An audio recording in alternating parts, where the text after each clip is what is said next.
All right, let's do it. I don't know, fifth something video on the AEMCA prep course. We're going to cover the airway management part of section 2, I think, and then we're going to jump back into chronological order of the video series, which will hit the ground running with like the second part of respiratory. I don't know if everybody in here has had a chance to talk about respiratory yet or watch the respiratory video on YouTube. If you haven't, I'm just going to basically skip the anatomy and physiology of respiratory and talk more about pathophysiology of respiratory.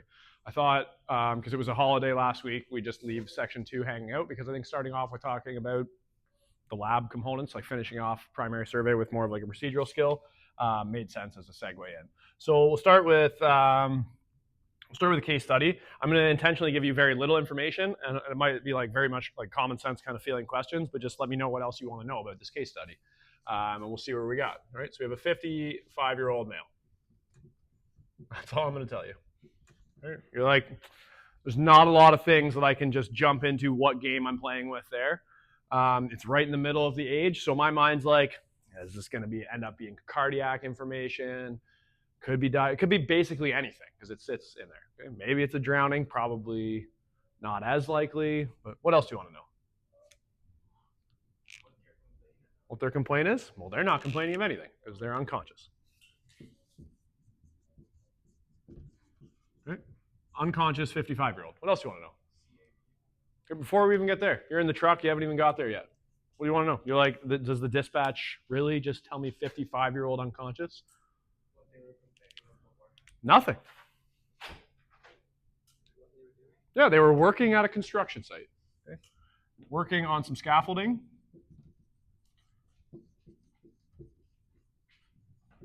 Fall from height. Okay, so we got a 55-year-old male that's unconscious after a fall from height. Okay. What are you thinking? You don't even have to get on scene. And there's already opportunities to get tunnel vision, essentially, like we talked about last week. You'll get committed to, circulation, airway, breathing, all these things, procedures. Oh, C-spine. Oh, I need my helmet. All these stuff. But what's the most high yield thing we talked about last week that can help these kinds of patients? What should you do? You have a procedure that you can essentially get procedural skill marks, if you will, or something that could be very much tested as a standard before you even get out of the truck. You're driving down the road, 55-year-old male, unconscious, working on some scaffolding and had a fall from height. What do you think? Do they have a pulse? We're not even there yet. That's a good question. They might be VSA. Say your partner, they could be VSA. Maybe. Could have a head injury. They're unconscious. Could have massive hypovolemia. What are all those? Those are all, yeah. It sounds like he's got a life threat. He's unconscious and he fell from height. How far? Who knows? Far enough to knock him unconscious. Maybe he went unconscious and that's why he fell off the scaffold. Maybe he was unconscious the whole time. Who knows? But what can we do about that before we get to scene? Sure, we can communicate. We can make a plan. But what can we do about that? Something that might be tested in your priorities of, what are you going to do for this patient? Something we talked about last week being one of the highest yield things you can do to have impact. Before we even get in to talking about section 2 and airway management and all the problems he's probably going to have as our case study for airway management and respiratory problems. So if you're sitting in a respiratory lecture that's going to start with airway stuff, you're like, I bet you he's probably got a bloody airway, or maybe he's going to have a head injury that's bad enough to make him seize. Maybe he's going to have a flail chest or a tension pneumo. Who knows? But all these things should prompt you to want to do something, an actual tangible procedure. Interrupt me whenever if you think you know. Hopefully all of you back home are like, oh! Yeah.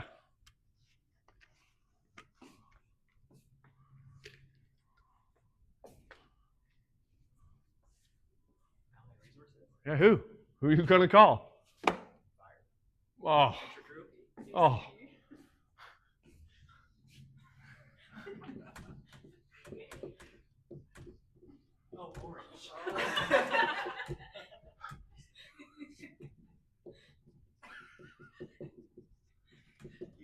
Holy. It's pretty high yield. Pretty high yield. Well, we don't know. We don't know if he meets FDT. He's fallen from height. He's unconscious. He's at a work site, and our differentials on the way are seizure, airway compromise, flail chest, traumatic head injury. Okay? If anything's going to save this guy, it's that, all right? Not your airway adjuncts, okay? So we get on scene, and now you want to know if he has a pulse. Yeah, he's got a pulse. He's got a pulse. He's got a heart rate of 57. Strong, regular. What else do you want to know? Yeah, it's full of blood, and he's in trismus, and he starts seizing. You're like, that's it? My primary? It's good that you even managed to get a carotid pulse before he started seizing. So he's in trismus with blood in his mouth. And it's hard to count his respirations. You decide to settle on the number 30, but he's breathing in some kind of very erratic pattern. Long apneic pause. Might have done that in lab today. Okay. So erratic respirations. What do you want to do? Do you want to get his blood pressure, his blood sugar, do a full trauma exam? What do you want to do? Probably stop, right? That's the point of our primary survey. We talked about last week. It's not the end of the world. You're like, oh, but I got to do it. If you run into a problem, your job as a paramedic is to find life threats, and when you find them, do something about them. Okay, so what can we do? So now we can start to do some stuff. We could also update these people, although we're a little busy right now, but we can let Orange is going to be in your ear. All of a sudden, Orange wants a helicopter, like helicopter wants an update, ACP wants an update. Yeah, what do we got? We got an unconscious guy. He's potentially fallen from heights. He's in trismus. He's in seizure, and he's got blood in his airway. Got to go. Okay, 10-6. So we're going to suction. Okay, where's the suction? In the truck, like probably, or over there on the stretcher if you're in scenario land, but in the truck, probably in the truck. Maybe you're like, unconscious construction site, helmet, vest, blue bag, everything. Okay. What can we do that's easier than suctioning? Yeah, especially when we know he's in trismus. So how much access do we really have with this? Okay, we probably don't have anything to get in there. Have you seen trismus? Dealt with trismus, both of you? You guys like riding out the same truck? Or? Okay, so we can roll him on his side. Okay, what's that going to come with then? We got to tie somebody's hands up. Hold C-spine on this one for sure, right? Now we can't just flop this guy over like your seizure patient in the cafeteria. He's more than like, we need to start getting some history. So as we're doing all this, let's just confirm, yes, he did. He fell from 20 feet. Okay, he did fall from height. He was fine. He was even talking to a bystander. Oh yeah, how's it going? What are you doing? Whoa! There's no medical concerns. Everything was fine. Went off the scaffolding 20 feet.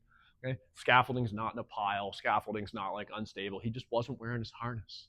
No one told him he had to wear a harness. He was told, he's 55. He doesn't wear a harness anymore. PPE is for suckers. Okay, just that's relatable. Okay, so we roll him, which means now we note that we've got C-spine concerns. Okay. So we got C-spine concerns, which means somewhere down the list here on our procedure section, somewhere down the list here, we're going to need to collar him and do SMR. Somewhere down the list, probably not our big bullet points. What can we do?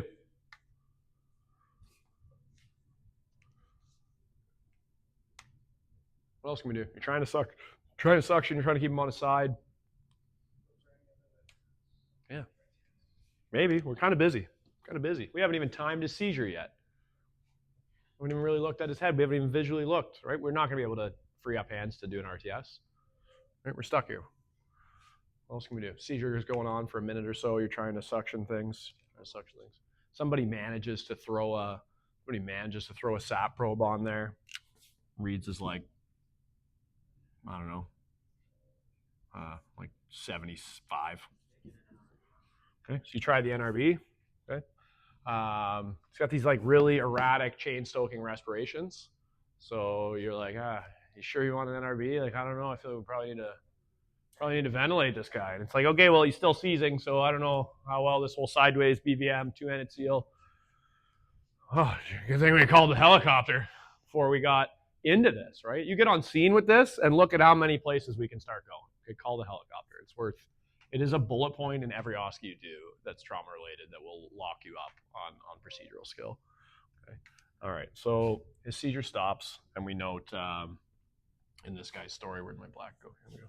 Notice this guy's story, he's now had an approximately 60-second seizure.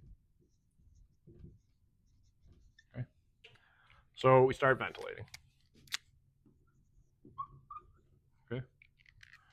And then we're probably tied up there. That's probably us, okay? Eventually, fast forward a little bit, we managed to do a rapid trauma survey, and we find that he has, we also find that he's got a blood pressure of 180 on 80. Hey, right on, he's not hypovolemic. Heart rate of 57, erratic respirations. Okay, what else do you want this guy to have? He's got a blown pupil. 50. Okay. He's not clearing air effectively. He's retaining the carbon dioxide in his body. He's generating tons of carbon dioxide. Or potentially, if he's been doing this for a while, by the time we get to the end tidal, you actually see it as like 18, because this erratic respirations have blown so much off. It really depends, right? That end tidal can be all kinds of different values. I always find it tricky to assign an end tidal to like certain conditions. Sepsis, for example, you're like, sepsis, oh, they have poor circulation, poor perfusion, not good oxygen delivery. They would do a lot of lactic acid production and anaerobic respiration. That would make a ton of acid. But then I could tell you, okay, but their end tidal's 15. And you're like, but like the patho paper says they would make a ton of acid. That's their PCO2. That's the acid in their blood. If their blood pressure is 70 on 40 and not moving any of that back to their lungs, it's not their end tidal CO2. So this guy really is going to depend on your respiration quality and how long this has been going on for. Okay, so we will put it at 50. Okay, and I think you're asking me that maybe because what? Yeah, so that could impact our hyperventilation plan. What else can we do for head injury? Well, we're waiting for probably a support to potentially intubate this guy, potentially deal with more seizures, help us package him up. What else can we do? As far as while we're on this path of Cushing's triad, right? What else can we do? Yeah, we can elevate the head. Can't really do that while we actually put ourselves on the ground here, right? We don't have them on a board or anything yet. So elevate the head, although it's important for managing this, kind of has to come below the SMR, so we can at least have them on a board and like stuff the oxygen tank under or stuff something or move them to the stretcher or something. We can't really practically do that. So while we're stuck here and we hear, okay, ACP is like 3-4 minutes out, the helicopter's accepted, we also go ahead and we find out he's got absent breath sounds on the right side. Okay, he's got no breath sounds on the right side, and his pressure ends up actually going down over our time with him to 90 on 60. He develops some JVD. Okay, guy's not doing well. Okay. Ongoing, a couple more seizures we encounter, a little more blood in his airway. Okay. What options do we have? Okay, so that's our case study. That's our way of looking at that. We've got a guy who probably has a head injury, probably has airway compromise, probably is aspirated, probably has a tension pneumothorax. Okay. Right. So what options do we have? We talked about some of them. What do we have in our tool belt? Let's just brainstorm airway management.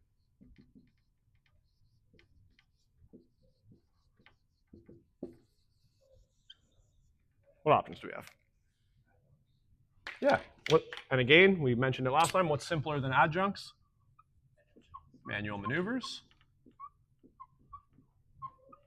And we need to think about manual maneuvers for this guy. We have a couple.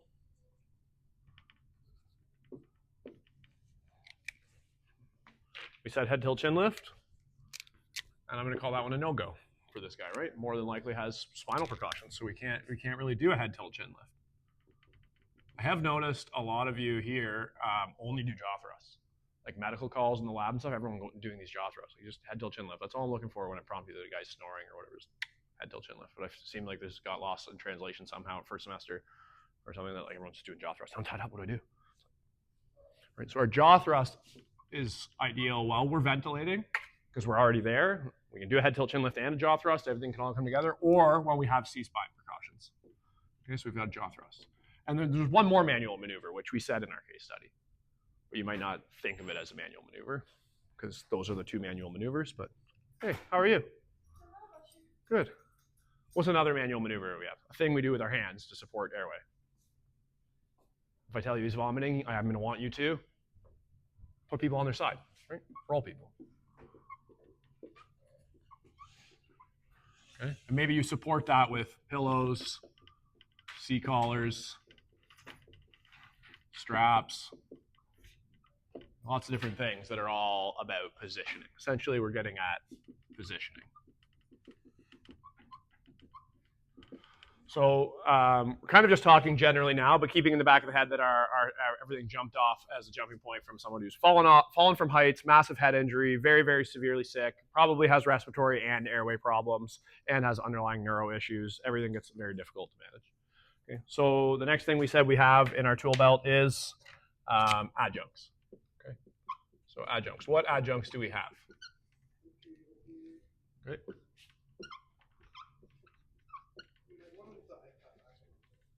Yeah, the video's bigger than you think it is. Yeah, it's bigger than you think it is, but I'll move it back a little bit. Is it too high? Yeah, it's bigger than you think it is, so it'll be fine, but we'll adjust it a little bit. I thought last week it seemed like it was too far. So, NPA. What other adjuncts do you have? SGA. And technically, because we were able to tier our ACPs early on, there's a potential that we could have intubation, endotracheal tube. Join us in this call. Not a skill that we're going to have, but the document does refer to like being familiar with how to assist ACPs with their tubes. So probably not something you covered in second semester. Did you cover that at all in third or fourth semester, like going over burp and this and that? Yeah. So you go over that a little bit later about how to help with some positioning stuff. Okay. So what are some red flags? Okay. Yeah, OPA, what's the challenge for our case study? NPA, okay, sure. There's a challenge for both. So what's the challenge here? Potential skull fracture. Okay, and this one we have trismus. Great, awesome. Okay, and our SGA, can we just use that whenever we want? No, we would need what? Able to clear the airway. At least until we get it in there. It doesn't mean like, oh, he had an airway problem, we could never use an SGA.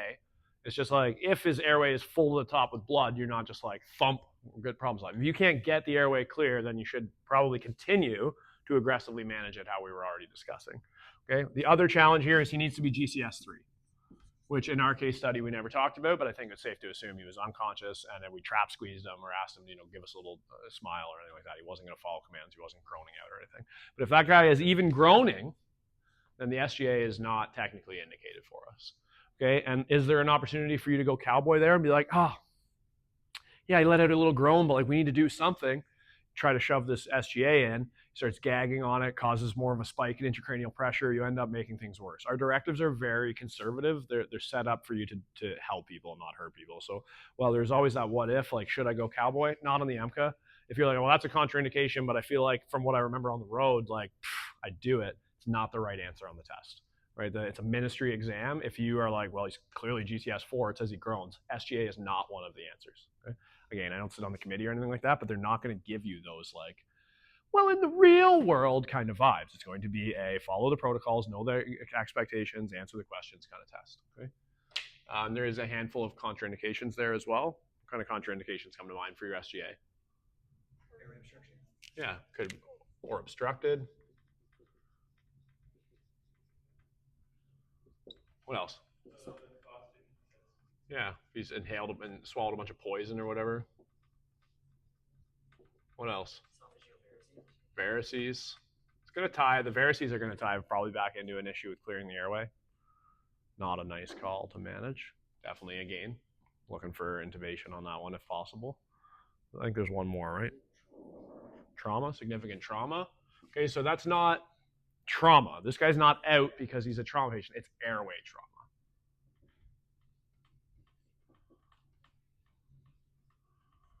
Which is kind of confusing in a way, because again, to go back to the real world thing, if you ever end up dealing with somebody who gets like their face blown off with like a shotgun or something like that might be the tool you're like, this is what I need. But if you're not able to effectively landmark things and there's hemorrhage everywhere, again, it's pushing you to transport early or try to involve advanced care paramedics as soon as possible. And honestly, when I show up on scene, I'm like, we should just transport early. Okay, probably should just transport early for those things as well. Stridor or edema, is that one? Like airway, like anaphylaxis? Edema? Pardon me? These four? Like the directive, there's like those ones, but not for like airway edema. Okay, perfect, good. So So we've got lots of options there, okay? So the OPA, if they come out of trismus, so we said that in our case study, this guy was going in and out of seizure, maybe the trismus relieves. Okay, we don't try to force the jaw open if we can help it. Again, you'll probably see that happen in real life. You'll probably see some people be like, oh, if like with a really powerful jaw thrust, sometimes the jaw will react and unlock, or sometimes people will try to pry a little bit. That's not going to be like a gold standard answer, just like don't shove anything in the mouth of somebody who's seizing. But in between seizures, or when trismus relieves, that should be a huge prompt to you that, well, I know everyone's got a plan and blah, blah, blah, but I think the trismus is relieving. Okay, give me an OPA and get something in between those teeth when they are relaxed. Okay. What other options do we have? Hey, buddy. Okay, so we've talked about how we can position this guy. We've talked about how we could potentially incorporate some adjuncts. There's two more things we kind of got to hit on our plan here of talking about airway management. Yeah, we could talk about our BVM, and then we could talk about suctioning. Okay, so let's jump into suctioning first. We could suction. Okay, what kind of suction options do we have? Yeah, we got the oropharyngeal suctioning, which may involve the Yonker or the wide bore. Okay. You can actually suction the nasopharynx as well. Okay, you're not going to ram the Yonker into their nose, but if you take the deep suction catheter and you slide it out of the plastic housing, you now have a flexible, soft catheter that you could suction your NPA with if your NPA seems like it's all goopy, or you could suction some of the nose. Okay. If you've only explicitly been told not to use an NPA, you should certainly not try to suction the nostrils with a long, flimsy French deep suction catheter either. Exact same philosophy. If you're going to take the suction catheter and fish it into their nose and they might have a basal skull fracture, you're going to potentially drive the deep suction catheter all the way into their brain as well. Okay. Also, we don't have nasotracheal intubation anymore, but we used to, and it would be a contraindication to consider nasal intubation for those people anyway. There's nothing into the nose. Okay. So we can also suction the nose in some cases, but not this one. Okay. Somebody said, what did you just say about the SGA? Someone said, yeah, so you can suction through the lumen of the SGA, but just make sure that you measure how deep it is, okay? Because we don't want to pass that suction too far. Would you like go all the way down to resistance? No, definitely not. So think about this. You've got buddies. I'm not very good at drawing, but you have the head and you have the SGA. Okay. Okay. So you have an SGA in there. Okay. And if you are going to pass this catheter through the lumen, okay, so you're passing this catheter through the lumen, you're either going to have too big of a deep suction catheter that's going to get stuck in the SGA, or if you do have a small enough one, it's not going to go down here because that's your gastric port, right? So we're good with that. Your gastric suctioning is going through the gastric port. That bypasses the airway completely. If we're going stomach, green for stomach acid, if we're going through the gastric port, we're going into the esophagus towards the stomach, okay? Okay, so if we're going towards the stomach, then that's irrelevant to our conversation. But if you are going to suction the lumen, if you were to go till resistance, there's a chance that you are hitting your eye gel and you're actually just suctioning in the eye gel. But if you also go till resistance, there's a chance that this is going here, which is going to be going into the trachea. And if we realize that the trachea has two vocal cords, if we end up going until we hit resistance and we actually manage to come out of the eye gel, then you're potentially taking a catheter and hitting the vocal cords, which cause all kinds of problems for your already problematic situation. So if you are going to use just like the nasopharyngeal approach, if you are going to take your deep suction and you're going to unsheath it and you're going to use that to suction the airway lumen of the SGA, you need to take your hands and essentially measure the length of the SGA, or grab a fresh one and measure the length of the SGA and put some tape on it or hold your hand on it so that you're only suctioning the depth of the SGA. Okay, because if you just fish it in there until you hit resistance and your resistance is you bouncing off of the cords, you're not assisting anything in the airway. Are we allowed to go inch past? So the conversation about the inch past is this green line. Okay, I don't have an SGA in my hand right now, but the SGA is shaped. The SGA has an airway port where you connect the BVM to, and then it has a hole back here. Okay, and that's called the gastric port.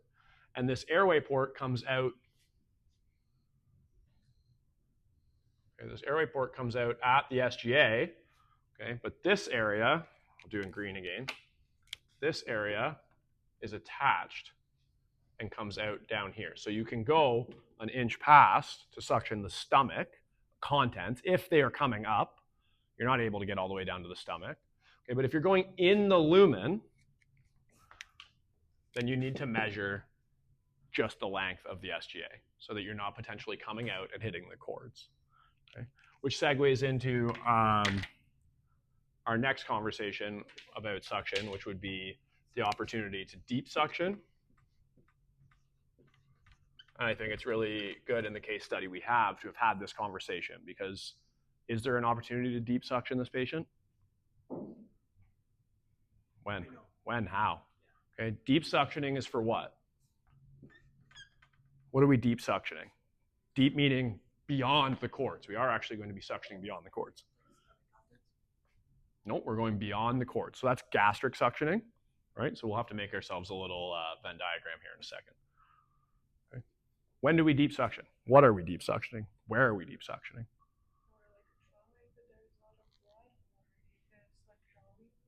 Okay, so this is our guy. So maybe drowning, maybe if there's a lot of blood, but how do we actually deep suction? Where is deep? What is deep? It's in the lower airways. So where's the boundary between the upper airway and the lower airway? Is the cords, right? Is the cords. So everything above the cords is the upper airway. Okay, and that's you suctioning oropharyngeally, or maybe suctioning the actual content, the actual airway zone of your eye gel, which not a lot of value to that. What's getting in there, right? If you're doing compressions, maybe some blood or some water or some contents from the lungs. But in this guy, we're not doing any CPR on this. Like, what's getting in there? This is just an eye gel sitting in front of the larynx, right? You have the esophagus here, and you have the trachea there. So like, what is getting into this thing and plugging this? Okay. Oftentimes the tube can change color because they vomit up this gastric port from the stomach, and they vomit up this port. But the airway zone, if you were to stare down it, is clean. It's clear. There's nothing in there. The tube may visually look like it has vomit in it because it's just a bunch of clear plastic. That vomit is contained within the gastric port. So next time you're in lab, grab an eye gel and make sure you actually look at it. And you're like, right, like the gastric port goes down here. That does nothing to do with the airway zone. So there's not an opportunity for you to deep suction this guy, because we only deep suction, as per the directive. What do we deep suction? It's the tracheostomy and deep suctioning directive, right? We suction trachs. I don't think Buddy has a trach working on the old job site. And we suction endotracheal tubes. If in our case study, the ACPs come in, they tube them, and they say, hey, I'm busy down here. Could you deep suction? Okay, so we never have the opportunity to deep suction in this case study we've created. We very rarely will ever have the opportunity to deep suction as PCPs. It's for endotracheal tubes. And you're like, well, then why are we learning about it? Because it's also for tracheostomies, which you can manage autonomously as a PCP. Okay, so the reason for that is if, like we were talking with Simon a second ago, if you push the suction through the SGA port, manage to get it to come out of the bottom of the SGA, it's facing the larynx potentially, and it could hit these cords. Okay, so you're never pushing anything beyond the SGA unless you're talking about suctioning the esophagus, which means you're going through a different port and you're not able to be coming out in this zone. Okay, if we turn this picture sideways, okay, here is the cords, and here's the trachea, okay, and then here's the upper airway. Okay, once you have an endotracheal tube, that tube is down here. Okay, so the cords are protected when you're feeding the catheter through. The catheter passes inside of the tube. It has no chance to touch the cords. And then it comes out down here and is able to suction, drowning, aspiration, contents, etc. And when you have a trach, okay, it's the same thing. Here is your trach. It's coming through below the cord. So when you feed this deep suction catheter or put it on and suction the tracheostomy, you are not running any risk of hitting the vocal cords with things. Okay, cool. Any questions on that before I jump gears again? That's a super common confusion because people just talk about like an inch passed. I thought we can't go deep as PCPs. Oh wait, we can, but then the ACPs and PCPs can gastric suction at different depths. Should we suction the eye gel? We shouldn't suction the eye gel. We do suction the eye gel, but it's talking about gastric suctioning. Like it gets into a verbiage thing there for sure. And then you're like, well, why is deep suction even a thing for me? Like only ACPs intubate. It's like, well, autonomously, you can manage a tracheostomy, which is very similar to an endotracheal tube. And while working with an ACP, you can autonomously suction the endotracheal tube if it is placed. Okay. Let's cap the suction discussion off with pressures. Okay. A myth that seems to keep getting propagated is something about like a limit for oropharyngeal pressures that doesn't exist. Okay. It's reasonable to start low and increase it as needed. Okay, but there is no directive for oropharyngeal suctioning. There is no pressure specified for oropharyngeal suctioning. Anybody been on a first aid team? You first aid, you got like a VVAC or like a suction thing or powered suction? You just have the VVAC? Yeah. Suction is a BLS procedure. Okay? It's not a medical directive. To use the pump suction, to buy an electric suction and outfit the first aid team with it at the college, knock yourself out. It's not a controlled act to suction the back of the throat. Okay? You should only suction as far as you should see. You can't just shove the yonker in blind. Okay? There is no pressure. That being said, it's more than reasonable to say to you, start low and work your way up, but there is no pressure limit, right? If there was a directive, and that's the thing, people mix up this deep suction directive. Oh no, it says in the ALS, I Googled it, here it is. Like, why does it go up to 500 then? Right? You can suction oropharyngeally at 3, 4, 500, okay? There's probably a slideshow that exists somewhere. It comes up every single year. Like, well, someone said it's 100. And it's like, that's for deep suction. That's for suctioning an endotracheal tube or a trach. Okay? Not relevant to our conversation, but 100 is a universal number you can use. Okay, I believe it's 60 to 100, 100 to 120, and 100 to 150 for the various age ranges. Okay, for babies, children, and adults. Okay, but that's through a tube. Okay, that's not through an SGA ever. All right, and then that leaves us one last thing, which I think can be its own board. So over in the corner there, the bag valve mask. Right? Got the bag valve mask as an option. You can think of this discussion right now as what are important steps on like a multiple choice question where it's like, what things would you do to, improve the airway? What techniques would you try? When would you not try them?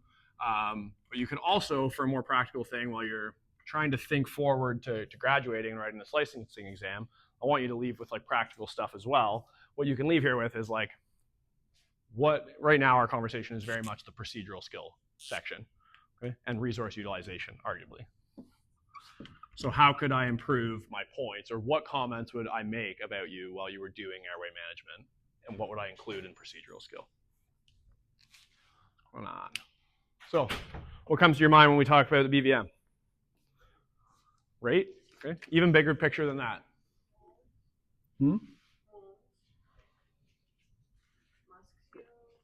Sure. Even bigger picture than that, just keep in mind you have multiple sizes. Okay. Because the best thing you can do to make sure you're not giving too much volume is to choose the infant or child BVM. Okay, there's 3 size BVMs. So we have different size BVMs. Okay, we have acronyms to help us, MOANS, right? I think I used to use SLOPE, but I'll let you use that one because you can prompt me with them. Okay. What challenges? Let's start with challenges. Why might we need all these things? Because honestly, one-handed seal, good C&E grip, pull a little jaw thrust, squeeze the bag, get some chest rise and fall. That's going to be most of the times you use the BVM. So if we're going to get into a conversation about how to fix the BVM, what might be some challenges? Obviously, the guy we talked about, trismus, blood in the airway, aspiration, poor seals, guy's seizing away from you no matter which way you try to get the seal. He's like, ha, I will not be sealed. What else? Compliance. Why? Okay. If you need it in, I find a lot of the times, I think a lot of you, I hate to even use the term smart because it's not like I think a lot of the times you know way more than you think you know. And the analogy I use for that is the filing cabinet problem. You come in, you're like, this is my cubicle, I have this filing cabinet. And you don't realize that you have the keys to every filing cabinet in this room. Okay, but you've learned over school, well, in pharm, we talked about this stuff. In lab, we talked about this stuff. In patient care, we talked about this stuff. I read some stuff about this. Okay, so sometimes I feel essentially what my analogy is, I just need to say it in a different way, and all of a sudden you'll have like 10 ideas.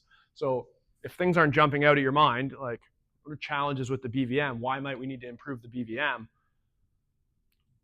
Give me a patient where you would decide, oh, I need to use the SGA now.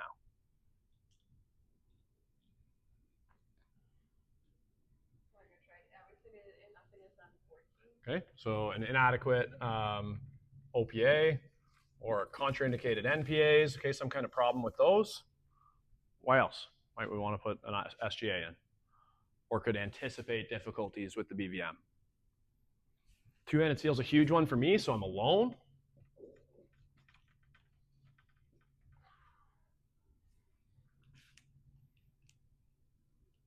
You just bag everybody, no problem.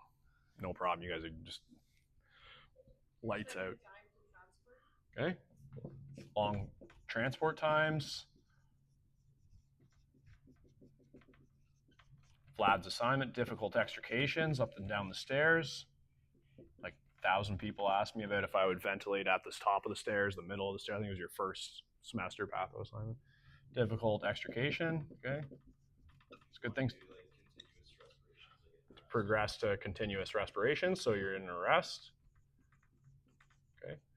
It's not that the extra rests have any value, really. There's been very little evidence. They try and try and try. Ventilations are going to have remained time and time again less important than early defibrillation, routine attempts at defibrillation, and really good CPR.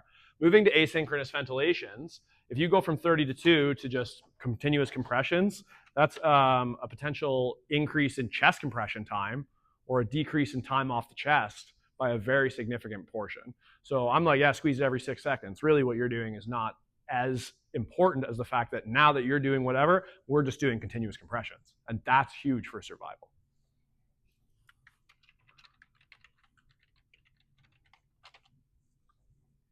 Okay, we mentioned stuff from our thing over here, right?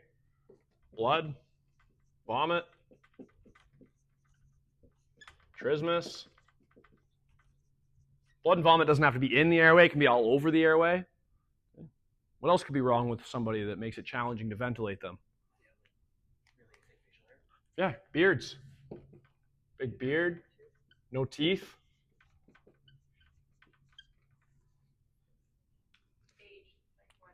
Yeah, age. Maybe like cancer. They potentially the cancer. I'll put a little note there because I'm not going to write it all down. But maybe they've had to have they have jaw surgery, and they've had like half their jaw removed from having like oral cancer. Facial trauma. Okay, literal facial trauma. Pardon me. Stiff lungs. Yeah, pulmonary fibrosis. Tuberculosis. Pulmonary fibrosis. Can't find the right mask. That's a lab problem. Hopefully you have the right stuff out on the road all the time. People are like, I only have this PED mask, but I'll just say it fits. Probably not. Poor positioning. Okay, gave a few scenarios out today where a buddy's snoring in the movie theater. Okay. So it's very difficult to ventilate people sitting up. When do we use the BVM? Just too slow? Yeah, you can all answer that on a test, but none of you will do it in lab. Very few of you are very hesitant to decide to ventilate the asthmatic at 35 while they're kind of looking at you, and I'm saying they're doing the nod. Okay, so conscious patients, that's a really tricky one. I don't know that's not how you spell conscious, but it's good enough for me. Okay, I know it's wrong. Red squiggly. There you go. Acknowledge that I didn't spell it right. But it's very challenging to ventilate somebody who's anxious or trying to talk to you. Okay. Pulmonary fibrosis, we also talked about tension pneumothorax, so people with stiff lungs, so maybe people with air trapping. Okay, so asthmatics, very difficult to ventilate. You can start having conversations about inspiratory-expiratory ratio when we have people with air trapping like COPD and asthma. So what can we do? What can we do to address these things?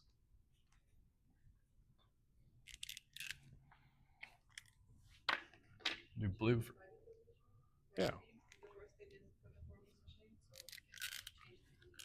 Okay. Probably put them supine. Supine is the airway management position. I see a lot of people ventilate from the side.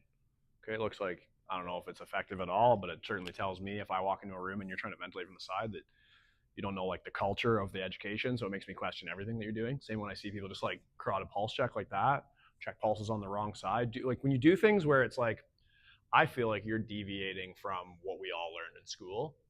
Not necessary that it's like ineffective completely or wrong, but it makes me lose confidence in your general presentation of your call. So that's just like a side thought. I guess that's like an attitude more than a knowledge thing. But when I see you ventilating from the side, I'd probably walk in and be like, I'll take her from here, right? Or if I see you, you're in there, you got a good C&E grip, you're using two-handed seals, you got the suction right next to you, you got the oxygen tank, everything's connected, the bag's inflated. I'm like, okay, you got the airway? And you're like, yes. And I'm like, all right.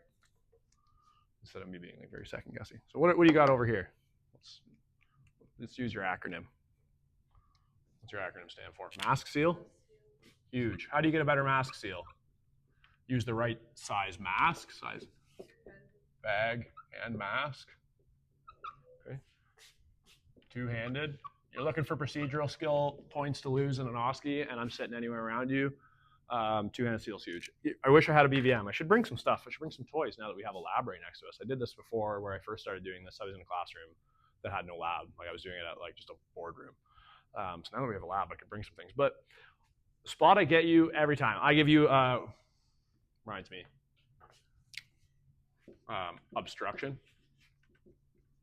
Right? Choking is going to be a little tricky. We should probably have that in there for difficult people to ventilate, people who've choked on a gumball, marble, whatever it may be. I give you a solid choking. Extra large marble right in the trachea, zero air entry. And you come in and you have a poor mask seal. You're doing your primary, yeah, I still got a pulse, so just respiratory rest, perfect. Toss me the BVM, SATs are 60, no end tidal, no respiratory effort. Toss me the BVM, and you slap on a one-handed seal, squeeze the bag. How's compliance?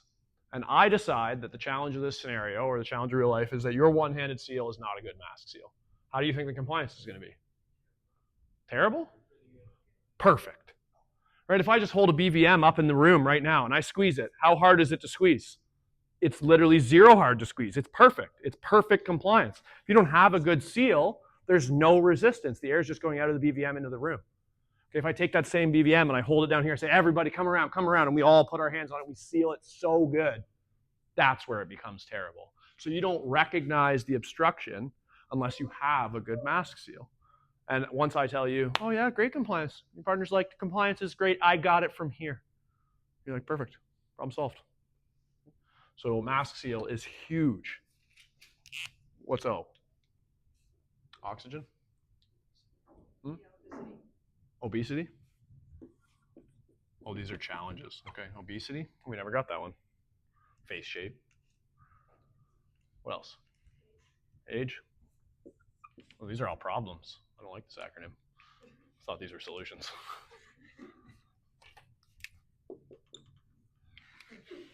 I thought these were your steps to fix airways.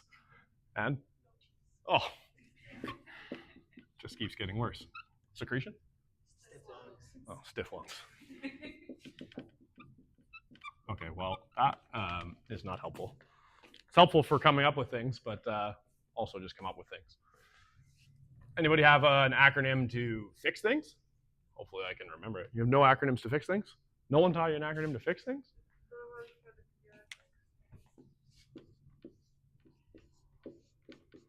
Slope? I think there's maybe slopes. I don't know. Someone Google it. Google it quick. I don't know things. Suction? Lighting? O2? Positioning? E. Ruh-roh. Google the slopes acronym for airway management. Seriously, I told you to help me out. I told you I wasn't going to know them all. Yeah, air and tidal CO2. Well, it works for me for now. I think it might not be that, but is it? No one's Googling it? Timmy, pull it up. What other one did you find?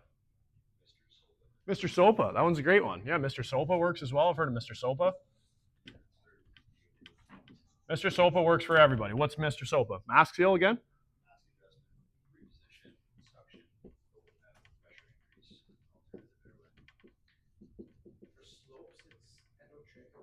Oh.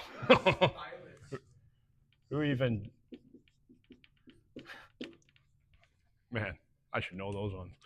Okay, oxygen, pressure increase. Sometimes you just need to squeeze a little more. And adjuncts. Okay.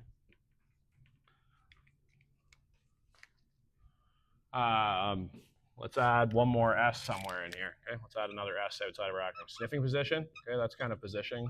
But positioning could be considered like get them supine, but sniffing position is huge as well. Okay. Cool, lots of good stuff. Last thing I think is worth mentioning, just a couple of points. You know how big what the volume of an adult BVM is? 15 liters is a lot. Throw a decimal in there, you're pretty close. No, it's way bigger than that. It's like 1.5 to 2 liters. It's big. So that's really big, okay? Like 1.5 to 2 liters. How often should we ventilate an adult? Breath every 6 seconds. How often should we ventilate a child? Yeah, 3 to 5, okay? So how much should we ventilate an adult? Or a child? Anyone have any idea of like, till you see chest rise? You know what? That's a practical thing for sure. Until you see chest rise. Until you see. Good? No. Okay. Just until you see chest rise. Watch me right now. Think about yourself. Watch someone in here breathing, right? When I normally breathe, you just see a little bit of chest rise. That means my lungs are full and they're pushing on my chest wall. That's hyperinflating things, right? That runs risks of barotrauma. So you're not trying to blow this person up like a balloon. You're just trying to literally be like, I see the chest move. That means the lungs are fully inflated and they've now pushed the chest wall. That's enough. Just a little bit, just until you see chest rise. Okay, more chest rise, not always great. Run risk of barotrauma. Okay, in theory, like 4 to 6 milliliters of air per kilogram. Okay. Yeah, I ventilate with a thumb and a finger. Okay, even on the biggest guy here, you get a nice 2-inch seal, thumb and a finger. Because when you get all excited and adrenaline and jacked up, you'll squeeze that thing and you'll put in so much air. Okay, if you touch your fingers together on an adult BVM, okay, that should be the same for all of us, even if you have smaller hands. If you can touch your fingers, you're displacing basically the same size of BVM. That's roughly 300 to 400 mils. Okay, so I weigh like 175 pounds. I'm lying. I weigh like 186 apparently as yesterday. I don't know where it's all going. I still look pretty lanky. I jumped on the scale yesterday for the first time in a while. It's at 186. I was like, oh no, 30's coming fast. Okay, I thought I noticed my clothes were tighter. So I'm 186 pounds and I'm lying about it. Okay, so what does that weigh? What's that in kilos? Yeah, do that. Race you. 84.5, pretty close. 84. Okay, so 84 kilos times 4, so we're going to call that 80, okay, because let's call it 175, okay, scales off, okay, so 160, 320, right, so 320 milliliters, okay, that's barely any air when the BVM is 1,500 milliliters. You're not trying to drain this thing like somebody playing the accordion, right, so if just the 2 fingers is displacing 300 to 500 mils, that's all you need for a guy my size. Excess air puts air in the stomach, you need to think actually about how to use all this gastric suctioning stuff, causes barotrauma, doesn't aid in asthmatics and whatnot either. Okay? If you get asked questions about inspiratory to expiratory ratios, what does that mean? Just keep in mind when you squeeze the BVM, the only way you assist an asthmatic or somebody who's air trapping is to keep a really good seal, squeeze the BVM, and then let it go slowly. This is you pulling carbon dioxide out of the person.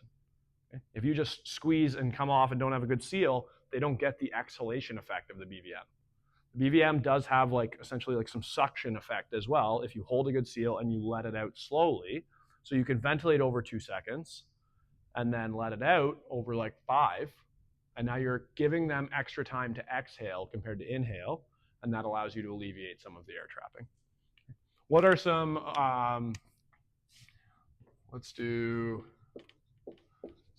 SPO2.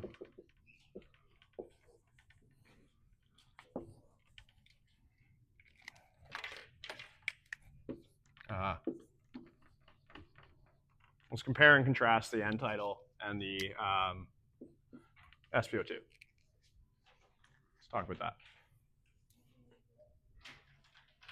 If I need more, sweet deal. Okay. What does SPO2 measure? What's a normal range? Okay. Oxygen, obviously. Oxygen where? Pardon me? On the hemoglobin, okay? And typically in your finger. That's where we put it, right? You might see it put somewhere else or whatever, but typically on a finger. So if we don't have good blood pressure, if we don't have good circulation, okay, requires a good blood pressure. Okay. Why do you think we don't put the SpO2 probe on? If you've now figured this out, pretty like first week thing, cardiac arrest, you're like, well, might as well get an SpO2 on. I'm using the BVM. Completely peripherally shut down, right? Stale, old, non-exchanged blood. No value there. Okay. What about our end tidal? What's that measuring?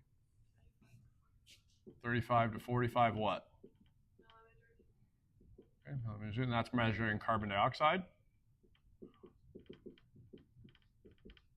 Okay, what's the biggest advantage of end tidal that has a direct opposite that's going to be a negative for this? Yeah, it just requires them to breathe. Okay, so I guess that's the thing. Need to breathe well. Or be ventilated. Okay, it's pretty relevant. We need to ventilate them.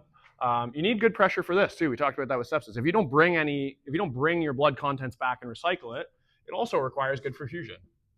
That's why we see a spike.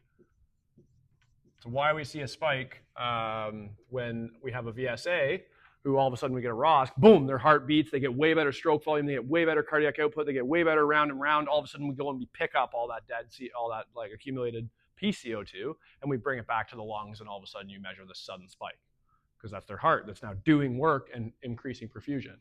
The biggest thing, what's another downside for the SpO2? Just try to come up with a few of them.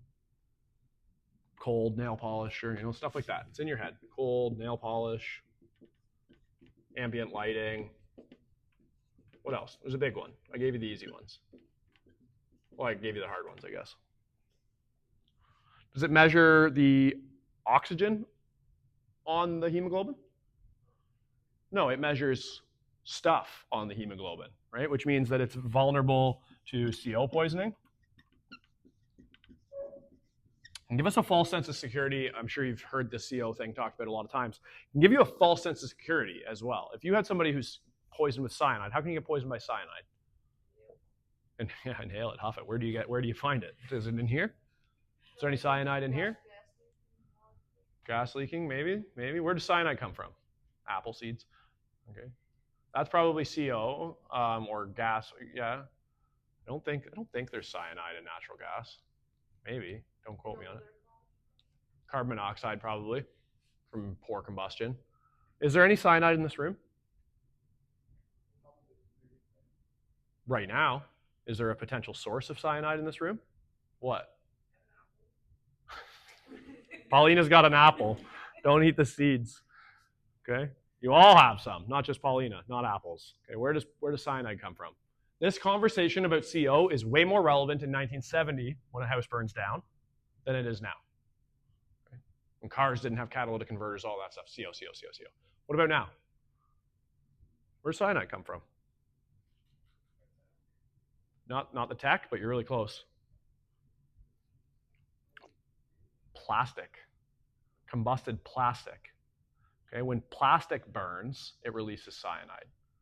Okay, and what is plastic? Everything. Okay, most laminate floors are laminated with a piece of plastic coating. Vinyl floors are literally plastic flooring. All of the IKEA furniture, glued together with oil-based glues and this and that. This desk probably not hardwood, probably plastic coated. Right? All the water bottles, all of your water was plastic. So yes, there will be some CO poisoning, but now we're dealing with plastic exposure when you're inside of a burning area. Does anyone know what cyanide does? It doesn't do anything to the hemoglobin. What's the mitochondria do? Pushing out the oxygen and getting into contact with hemoglobin and not allowing the oxygen. That's your carbon monoxide. They fight for affinity with the hemoglobin. What does the mitochondria do? Yeah, you say it. Don't overthink it. Powerhouse the cell. Powerhouse the cell, baby. Okay. Where is the mitochondria? In the cell? What cell? All your cells except for your red blood cell. Because what does the mitochondria use? What's the fuel for the powerhouse? No, that's what it makes. That's the output. That's the product. Glucose and oxygen. Glucose and oxygen is the foundations of the powerhouse of the cell. Okay, that's the Krebs cycle, if you've ever heard that word. And that's oxidative phosphorylation, which makes 32 ATP. So it will only put, your body will only put sugar into the mitochondria and say, do your thing if oxygen's present. Okay? So we need oxygen. That's the terms aerobic respiration and anaerobic respiration. Okay? The red blood cell does not have any mitochondria, because otherwise, while it's floating around in your bloodstream, it would rob all your oxygen. So your red blood cell only makes energy for itself with glycolysis. It doesn't have a mitochondria. That way there's still oxygen when it gets where it's going. Otherwise, its powerhouse of the cell would steal it all. Okay? ATP doesn't ship well. It's like trying to ship bricks from Amazon. Okay? You can't do that. But you could probably ship like some loose clay powder and make bricks at your own house. Okay? So your body ships oxygen and glucose around. Okay? Your red blood cells make energy only through glycolysis. And every cell in your body other than red blood cells have mitochondria that use glucose and oxygen to make energy. And what cyanide does is it shuts down the powerhouse of the cell. So that has nothing to do with your red blood cells. You will see 100% SpO2. The person will be short of breath. You could put them on 100% oxygen. You can put them in a hyperbaric chamber. It won't matter. The powerhouse of the cell is on strike. Okay? So even with all the oxygen present, the workers are no longer working. Okay? So again, it ties back to the big point I want to give here with the biggest red flag of the SpO2 is false sense of security. False sense of security. And the reason for that is it's also, another reason for that is that it's delayed. Okay?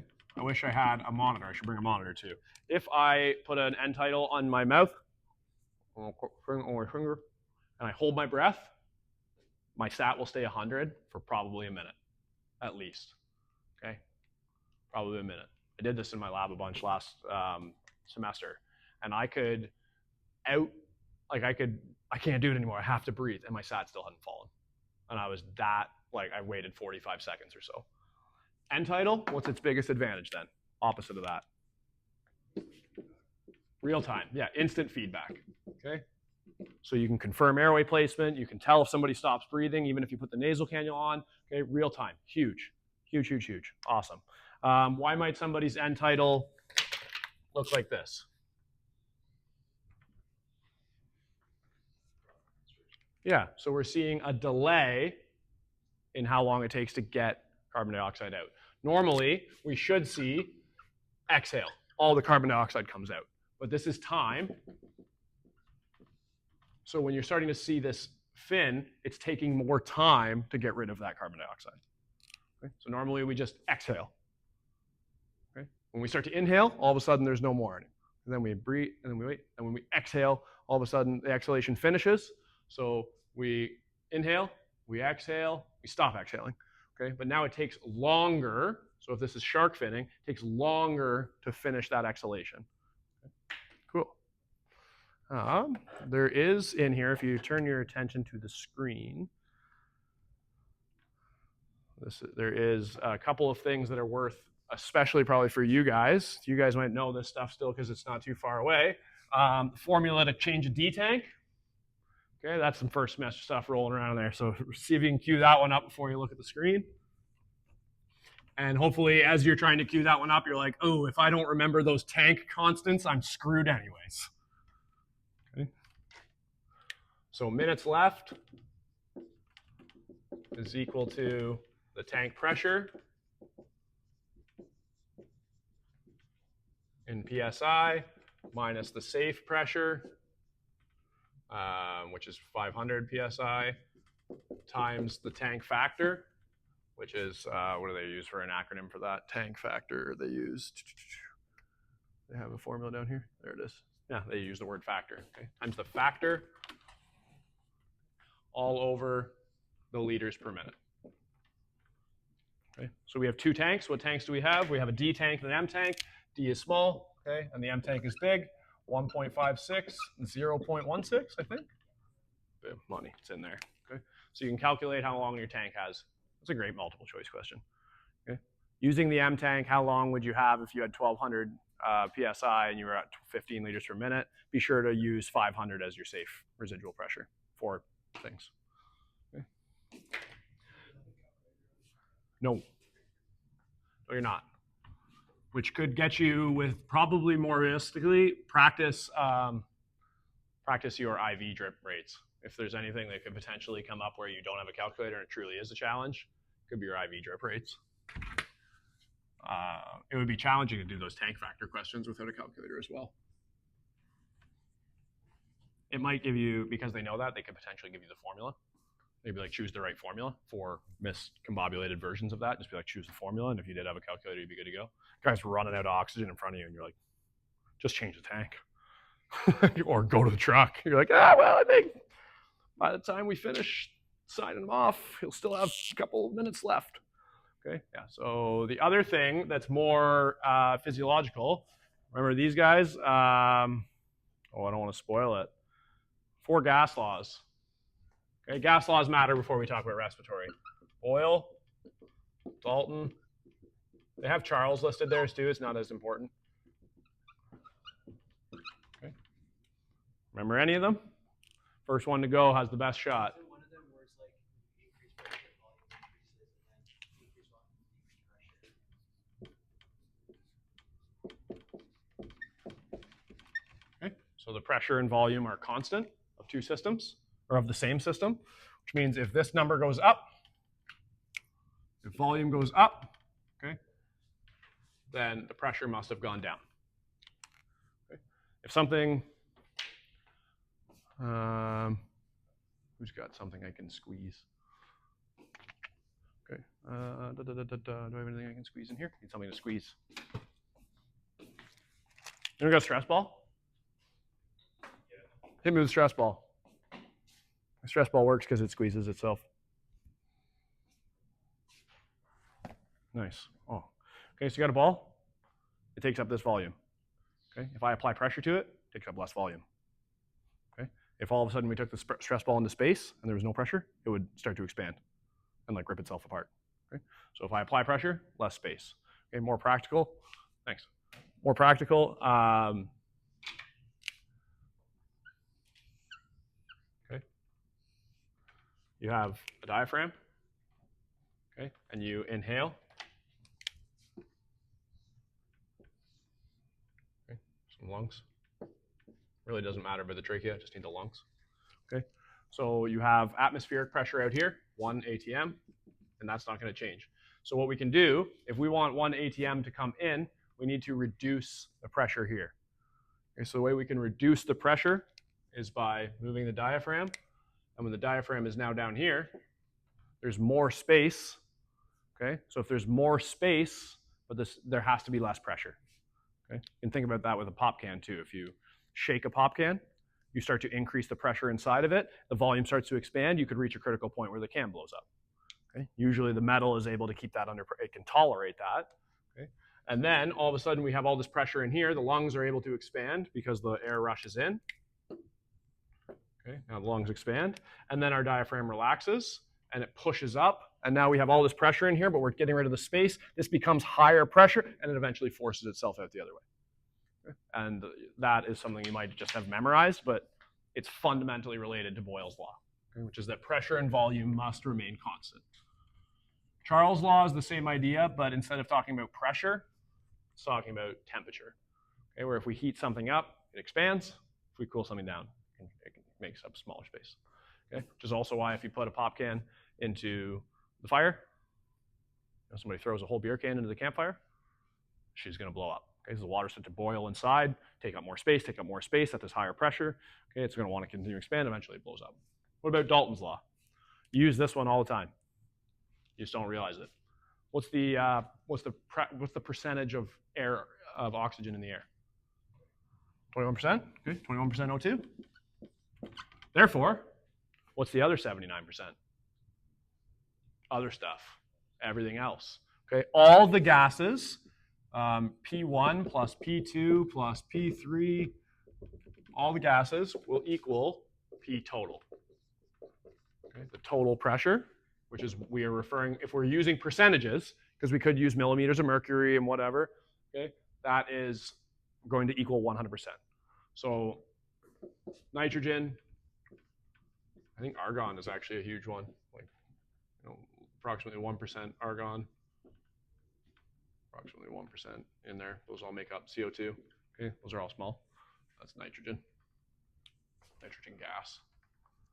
Okay, you don't have. I would definitely know room air oxygen, and I would definitely be able to answer like just the general question that Dalton's law refers to. All of the individual pressures will make up the total pressure. Okay, let's skip the law and instead ask you the skill testing question. Give me a pathology that Henry's law is directly related to. What's Henry's law? Have you ever heard Henry's law? Is it in there somewhere in the program? Sarah says it was. You've done it too? Everyone's done it, Henry's law? Okay, it comes back to the pop can. Okay, the pressure to dissolve, to be able to get something to dissolve into a liquid, or to just like for a gas, it's a gas. And if you put a liquid, then the gas has to dissolve into it. Okay, if the gas doesn't dissolve in it, it's just displacing it. If you take an air compressor and spray a tank of water, okay, you're probably not like pull your fish tank out and just spray it with an air compressor. You're probably not putting oxygen into the water. You're going to just blow the water everywhere. Okay, but if we could do that in like a really contained vault with a lot of pressure, you could force the oxygen in there. Right? So air in the environment is not necessarily air into a liquid. Okay, so there's a law, Henry's law, that talks about the higher the pressure, the more of a gas that can be dissolved into a liquid.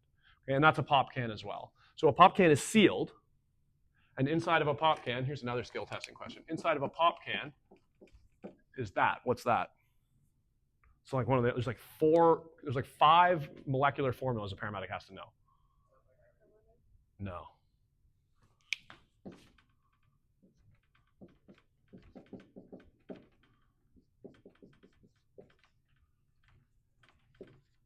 That's bicarbonate.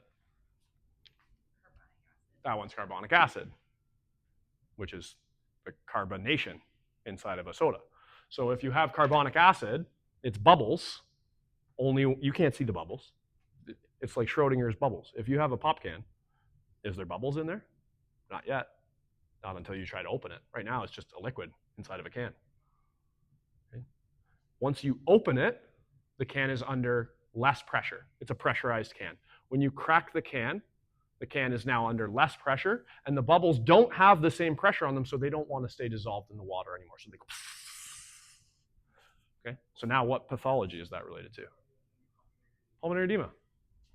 Right? If you put fluid between the environment and the vasculature, it is harder. There's more fluid. It's harder for gas to dissolve into the vasculature. So what do? We apply pressure with CPAP, or we just crank up the oxygen, and therefore, when we crank up the liters per minute, we're applying more pressure. And now we're saying, hey, fluid in the lungs, I don't care. I'm putting more pressure on you. That's a good segue. So Henry's, it's hard to write down. But that's a good segue to say that 21% at 0 liters per minute. 0 liters per minute. 1, 2, 3, 4. What are the numbers? How much percentage do you get from a nasal cannula? From each liter out of a nasal cannula. Yeah, it kind of factors in that dead space a little bit. So when you first turn on the nasal cannula, it only goes up 3%, which is annoying. And then it goes up in increments of 4. Okay. So that's annoying, but that's a good spot to get people to multiple choice question. That first liter is not 4%. Seems like a very academic conversation to have, but it's an academic test that you're preparing for, right? These are the kind of things. Cool. All right.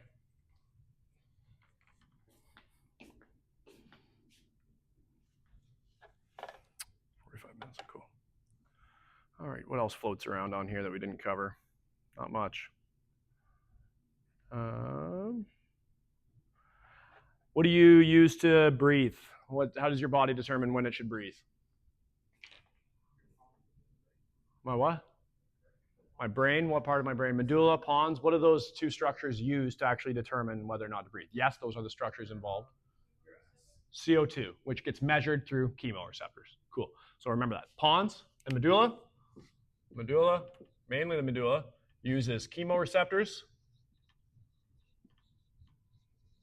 which measure pH and indirectly through CO2. So it measures both hydrogen ions and PCO2. Okay? And when CO2 or acidity increases, it tells you to breathe. Okay? What happens when you have COPD? What happens to your lungs? You air trap, and you end up with high CO2 levels all the time, which desensitizes this system and forces your body to start to breathe what? Yeah, until you've had it for a long enough time that you always have high CO2 levels. So you lose this carboxylic drive and instead to begin to breathe with an oxygen drive or a hypoxic drive. So now, once you have COPD for a while, okay,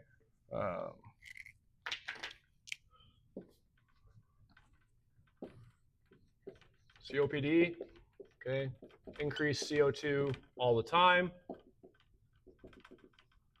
convert to a hypoxic drive. So now your body only breathes when your oxygen levels are low, which is why you now sit at a lower percentage. Okay. Part of it might be like, well, the lungs suck. They're not as effective at moving air and this and that. But your body's just willing to let you run out of oxygen longer before it triggers this breathing thing. That's the main reason there's a difference in oxygen levels between a healthy person and a person with COPD, is that they're using this low level as their trigger to breathe. Okay, what does Houdini do when he stays underwater and doesn't breathe for all this time? Like when all these magicians try to not breathe for a long time underwater, they hyperventilate. Right? If you want to increase the time you can hold your breath, you hyperventilate. Okay? If you're a diver or a lifeguard or a swimmer or whatever, and you want to be able to swim underwater for a long time, you have to fool your brain. You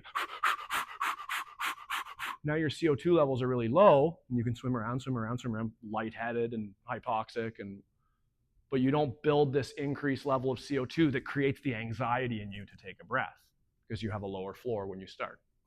So you have more time to accumulate CO2 before you get this psychological drive, evolutionarily drive to breathe. Okay.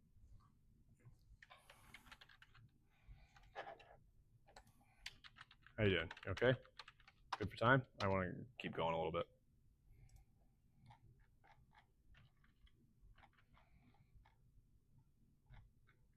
So if you're following along at all this respiratory system, I have a video already where I mentally kind of stopped here.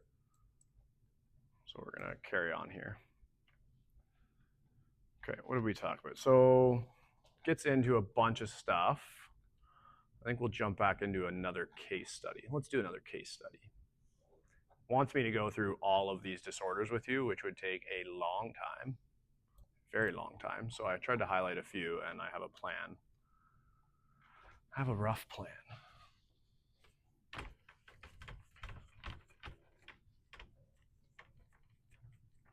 Let's do the same thing we did here. Okay. Let me fetch my water bottle again.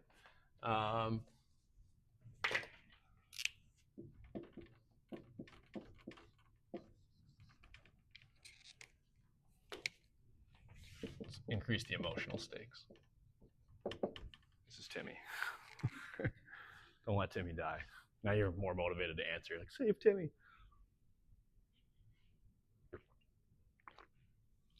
What do you want to know? 55, I was like, could be anything. What could a 15-year-old be?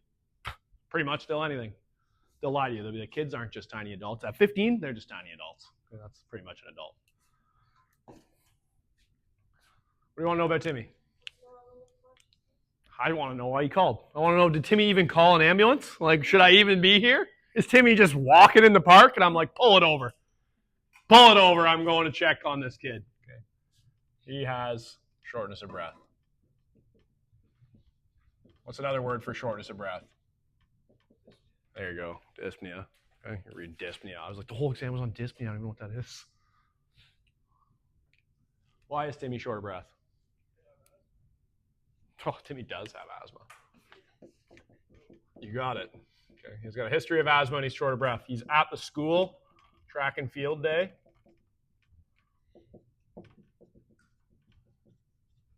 Okay. You show up, He is, what colors did I use last time? Pink is vitals. He's alert, slow to respond though. Let's give him a GCS 14.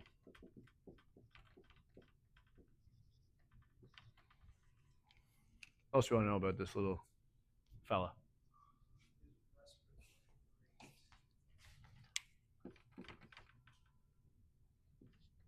40 labored and shallow. Respiratory rate. Huh? Start with epi? Yeah, maybe. Lung sounds. Wheezy. Poor air entry to the basis. Oh, well, you know, Timmy was he was doing track and field, a little bit of high jump, a little bit of 800-meter dash. It's pretty short of breath over there. We were like, well, he's winded. He just basically ran a marathon. He's a star player. Then these guys started to fight, so I went over there. I was dealing with a fight. Came back. He was just like, what color was, I don't know. Yeah, so that's a good thing. I think that's the top. What is respiratory distress versus respiratory failure? Stress is when you're trying to compensate, and the failure is when your compensatory mechanism is not even working. Yeah, so respiratory distress, I think there's another term. What's the other word?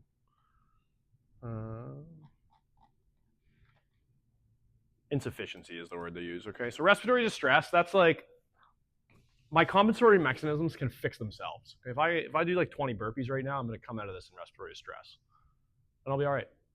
Respiratory insufficiency is where if we don't start to make interventions, like it's not fixable. Okay, we need to do something. He needs an inhaler. He needs supplemental oxygen. He needs something done. He needs to be changed from the environment. He needs to have epi. He needs to have something done. And respiratory failure is at the point where without like constant life support, it'll progress to VSA. It'll progress to respiratory arrest. Okay, so it's measuring like how much control you have over the situation. So respiratory poor air entry to the basis, 40, starting to have impact on the mental status. Timmy's in respiratory.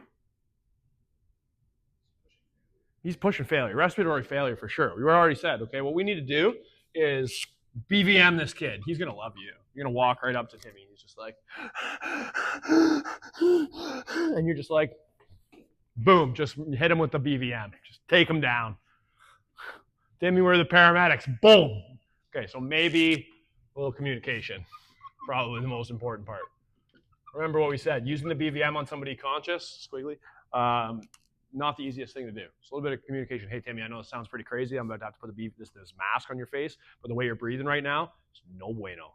Okay, you're not going to be able to breathe like this for very long. I know this feels a little claustrophobic, but we're going to help you breathe. Okay, so you're going to bring the BVM in. And the most annoying thing, no, not annoying, don't use negative words. How often should you ventilate?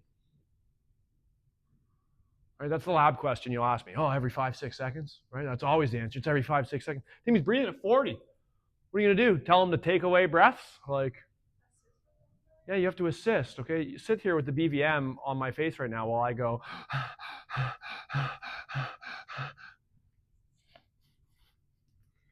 right? You're going to have to choose some sort of every second breath, every third breath. And what's your goal? You can't take away rates. You can't slow him down with numbers. Okay, so that addressing respiratory is a product. Is the respiratory effort adequate? Is a product of volume and rate. And all we can do for him is add volume. Yeah, Simon? Probably want to treat him. I think that the crowd here is lobbied to just go towards epi. It's a great question as we're getting all this millions of packaging and zippers and stuff. Is he taking any, does he take any Ventolin? He's like, ran out, no money, ran out. Okay, stop talking. You just try to live. Okay, you said you ran out of, we're about to say ran out of everything. What else? You take other puffers? Yeah, out of all of them for a week. Okay, right on. It's going to lead us to another conversation on the pathology later. It's not just about Ventolin. Okay? Asthma is a multifaceted problem. Okay, so we could try some salbutamol. Probably a combination of inline while we try to ventilate this kid, ideally before he goes unconscious. So you could use the inline on an adult who you're still ventilating, or on a person who you're ventilating who's still conscious. Okay, and as you're like, dude, this is not working. Like, this is ridiculous. That, like, you're gonna probably move towards epi as well. That's in your options there too. Okay, what did we learn from last time? What else should we probably do?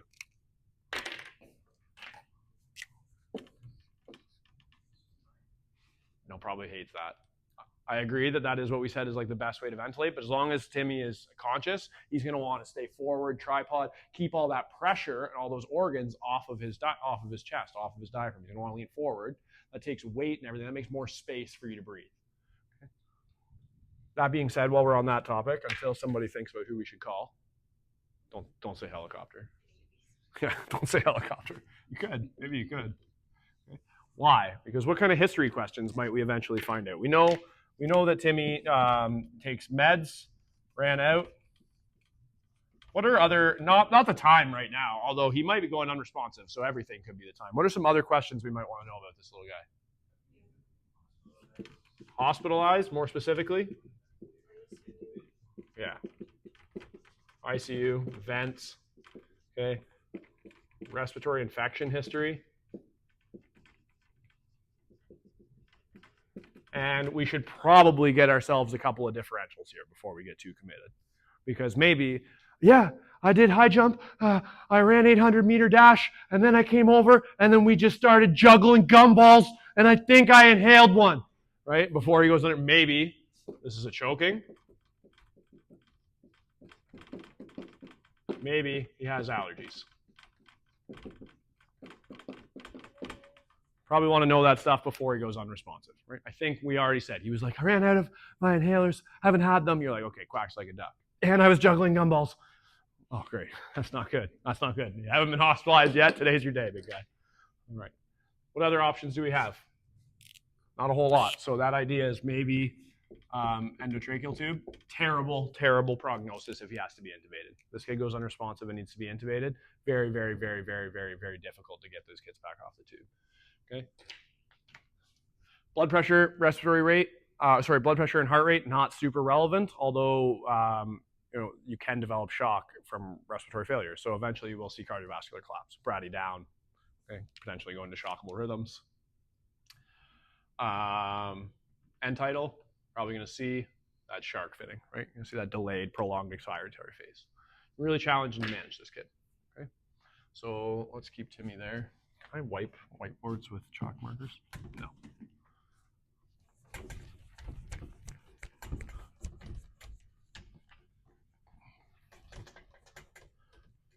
Okay, so when we talk about asthma, because asthma is super high yield, there's lots of different conditions in here, but there's something I want to get at with this kid. I mentioned meds.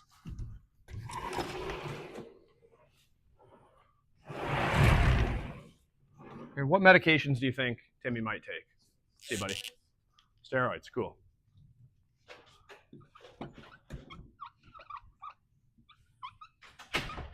Okay, steroids. 3 main classes. There is a bunch of other things you could probably come up with, but 3 big ones. You've got to be able to just boom, boom, boom. Yep, beta-2 agonists.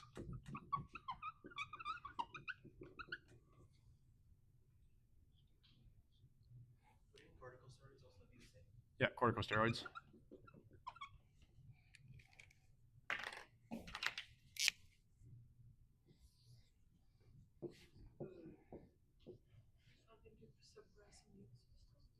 That's your corticosteroids.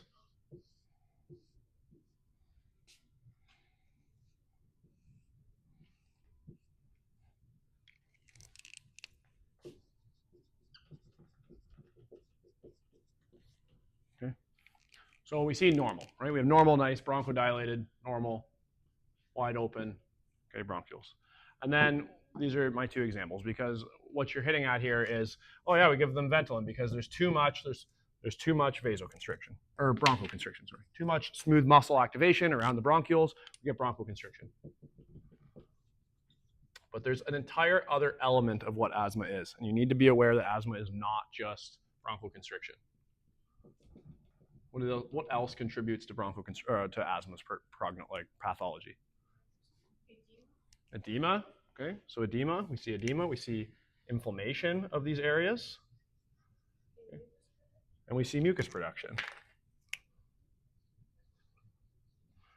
Okay? So these are the steroids that you take to reduce edema, to reduce immune activation, okay? To reduce specifically when we talk about immune elements. You're going to see eosinophil infiltration is one of those innate immune systems. Eosinophils release stuff called leukotrienes.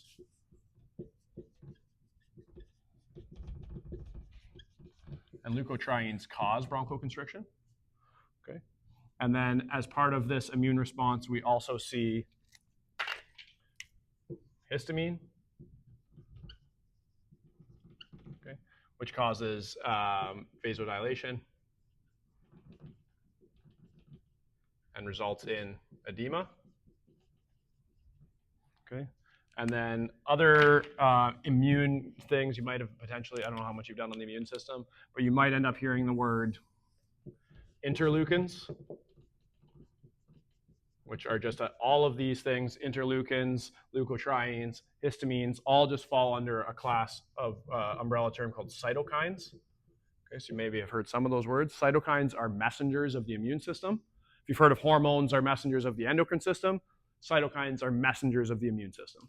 Classes of cytokines can include leukotrienes, which can contribute to bronchoconstriction, histamine, which can cause vasodilation and edema, and interleukins, which can promote all of these other processes, as well as increasing goblet cell mucus production.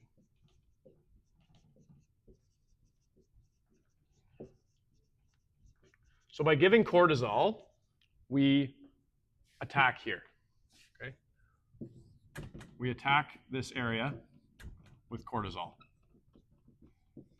which comes from corticosteroids. Cortisol suppresses the immune system and hits all of these things. Okay, that's why the dexamethasone is important, even if you don't see a tangible effect. The idea is that taking the steroids every day is going to reduce this effect, so you have more diameter to work with when you do deal with just some bronchoconstriction from exertion or cold or an allergen or a pollen or somebody's cat. If this is already super narrow, you have a very low threshold for any bronchoconstriction and needing a rescue inhaler. But a bronchodilator does not hit all this stuff. Your Ventolin only addresses this constriction element. Okay? If we want another way to address a part of this, okay, we can address mucus production not only through the immune cascade with corticosteroids, but we can also just decrease mucus production. Where do secretions come from? What class of medications makes things more wet? Okay. Cholinergics. So if we want less mucus, what could we give this kid? Anticholinergics. Okay. So we're also going to see anticholinergics. And poor Timmy is out of all of his medications. Okay. So this is what poor Timmy's lungs look like. And after going for a big run, they are very constricted. Okay? So he's going to require multimodal therapy. Okay? If you give a beta-2 agonist, okay, just realize that what other drug are we going to give? What are we going to give Timmy?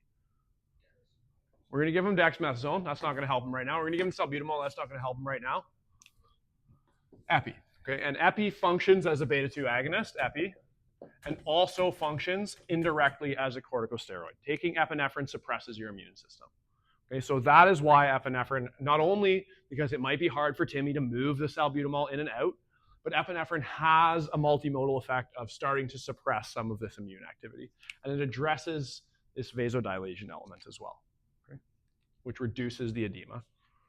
So that's kind of my crash course on asthma.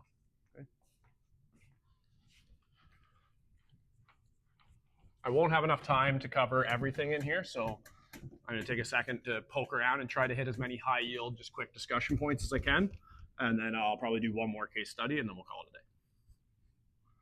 So I'm going to disappear off screen for a second and look at the, I'm pulling up the pre-hospital manual. I'm on pathophysiology of the respiratory system. We talked about respiratory distress, respiratory failure, okay?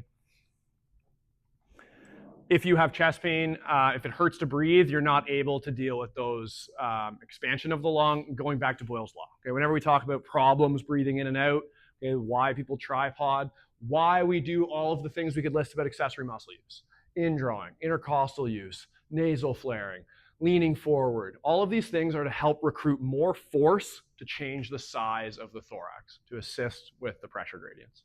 Okay? We need to get air to just want to flow in and push air back out. And when our body and our lungs are not doing that well, we will start to use more muscles to try to just basically overcome Boyle's law. Okay? Well, then I'll use even more pressure, more force to try to accomplish this. If we hypoventilate, okay, so that's opioid overdoses, choking, even though they're trying to move air, they can't move any air anymore. VSAs, they're going to end up becoming acidic. You're going to have high levels of hydrogen, which means a low pH. That's worth putting down there. Because remember that pH is how much hydrogen. Okay, so acidic is that way, is less than 7, and basic is greater than 7. I personally have done enough practice questions in my life to know that I'm writing that down anytime I see a pH question. Because my brain goes quick, and I'm like, oh yeah, pH goes up, and I circle 10, and I move on with my life. Okay? And I'm like, oh man, how many times do I do this in my life? Like, I know how it works, but that one is a high yield spot for me to make mistakes. Okay? And then just keeping in mind that CO2 is akin to acidic. Okay? More CO2 has a correlation with more acidity. And I believe I talked about it in my other video. I did the bicarbonate buffer equation already. Okay, so that's out there. Come back to this disorders in a second. Okay. Talked about COPD a little bit. COPD. So why do we get cor pulmonale? We pump through diseased lungs. Sure. Huh? Backflow. Okay, but why are diseased lungs? Why does bad air exchange cause any problem for the right ventricle? Why does cor pulmonale lead to right ventricular failure? Why does it have to work harder? Why does it have to overcome more pressure? Yeah, hypoxic vasoconstriction, okay? So while typically in muscles and stuff, when muscles get hypoxic, when there's low oxygen levels in muscles, they vasodilate, they want more blood. Okay, when the lungs get hypoxic, lungs, diseased lungs, bad lungs equals bad air entry, okay, which leads to hypoxia, which leads to vasoconstriction of the pulmonary vasculature.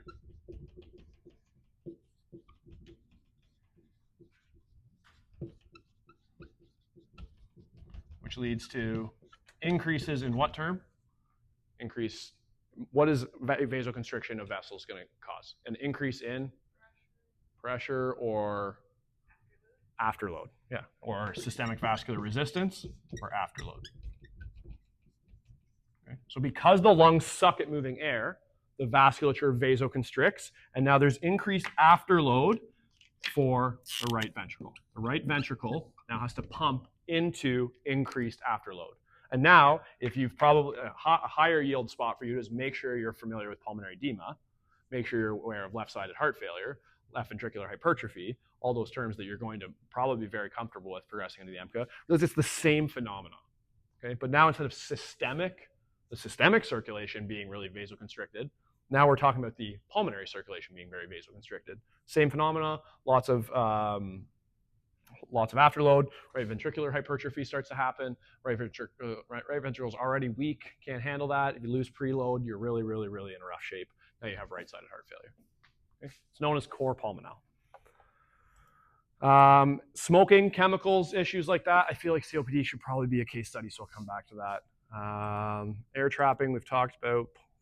Cor pulmonale, we talked about. Number 10, we got into this idea of leukotrienes, histamine as part of asthma.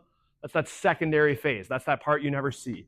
That's the part where somebody says, why do I have to take this red inhaler? It doesn't do anything for me. Only my blue one helps me. Okay, taking the red one every day reduces your chance and frequency and susceptibility to asthma attacks. Okay. What is status asthmaticus? What's status epilepticus? They're all Harry Potter spells, man. Seizures that are outside of their characteristic and they continue to repeat or they last for a very long time, they become life-threatening. So status asthmaticus, same idea. An asthma attack that is resistant to treatment, lasts a very long time, becomes life-threatening. Timmy is progressing towards status asthmaticus. If I tell you that we roll our case study back over and he doesn't respond to your treatments, like I said, as a joke, like Timmy's going to the hospital. He's going to get ventilated, put on a ventilator and tubed. Okay, he's going to. The diagnosis would be status asthmaticus at that point. Okay. VQ mismatches. I don't think anything really in assessment and management super high yield. Inspection, look at things, palpation, feel things, auscultation, listen to things. Okay, percussion. We don't do percussion. Okay? It's not 1963 that people aren't like, oh yeah, let's see, is Timmy hyperresonant? Hyperresonant, get the chest needles. Okay, that is a good joke though. Keep in mind, asthma, severe asthma attack could lead to a pneumothorax. Okay, as they start to air trap, build pressure up. We talked about the lower and upper anatomical borders of the airway, which is at the larynx. This specifies the lungs as well. Okay, basically with these next couple of questions about why to auscultate the chest wall and whatnot, if you ever feel like you don't hear anything, before you say it's a tension pneumothorax, just ask in your scenario if you're listening to their kidney. And you're like, no air entry on the right side. It's like, maybe just bring it up a little bit before you rule that one out. So we start at the tops and we work our way down, right? So starting at the bottom, like no air entry. Uh-oh. Okay. Let's see. You know what eupnea is? That's normal breathing. Apnea, no breathing. Bradypnea, slow breathing. Tachypnea, fast breathing. Honestly, you don't need me. You can Google all of these words. I found this one, Bayet's rhythm. Never heard of it in my life. Never heard of it in my life, but technically it's on there. So chain stoking, I sometimes forget to realize that chain stoking should have a regularity in its irregularity. Okay. So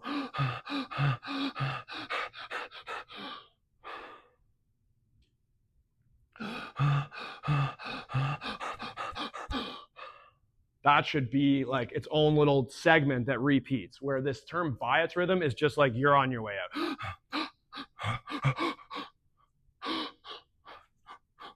Just literally no organized pattern is at all. And you'll also see that term, basically the same thing as Bayet's rhythm, is ataxic, meaning completely irregular and progressing towards not sustainable for life. Okay. If you see like a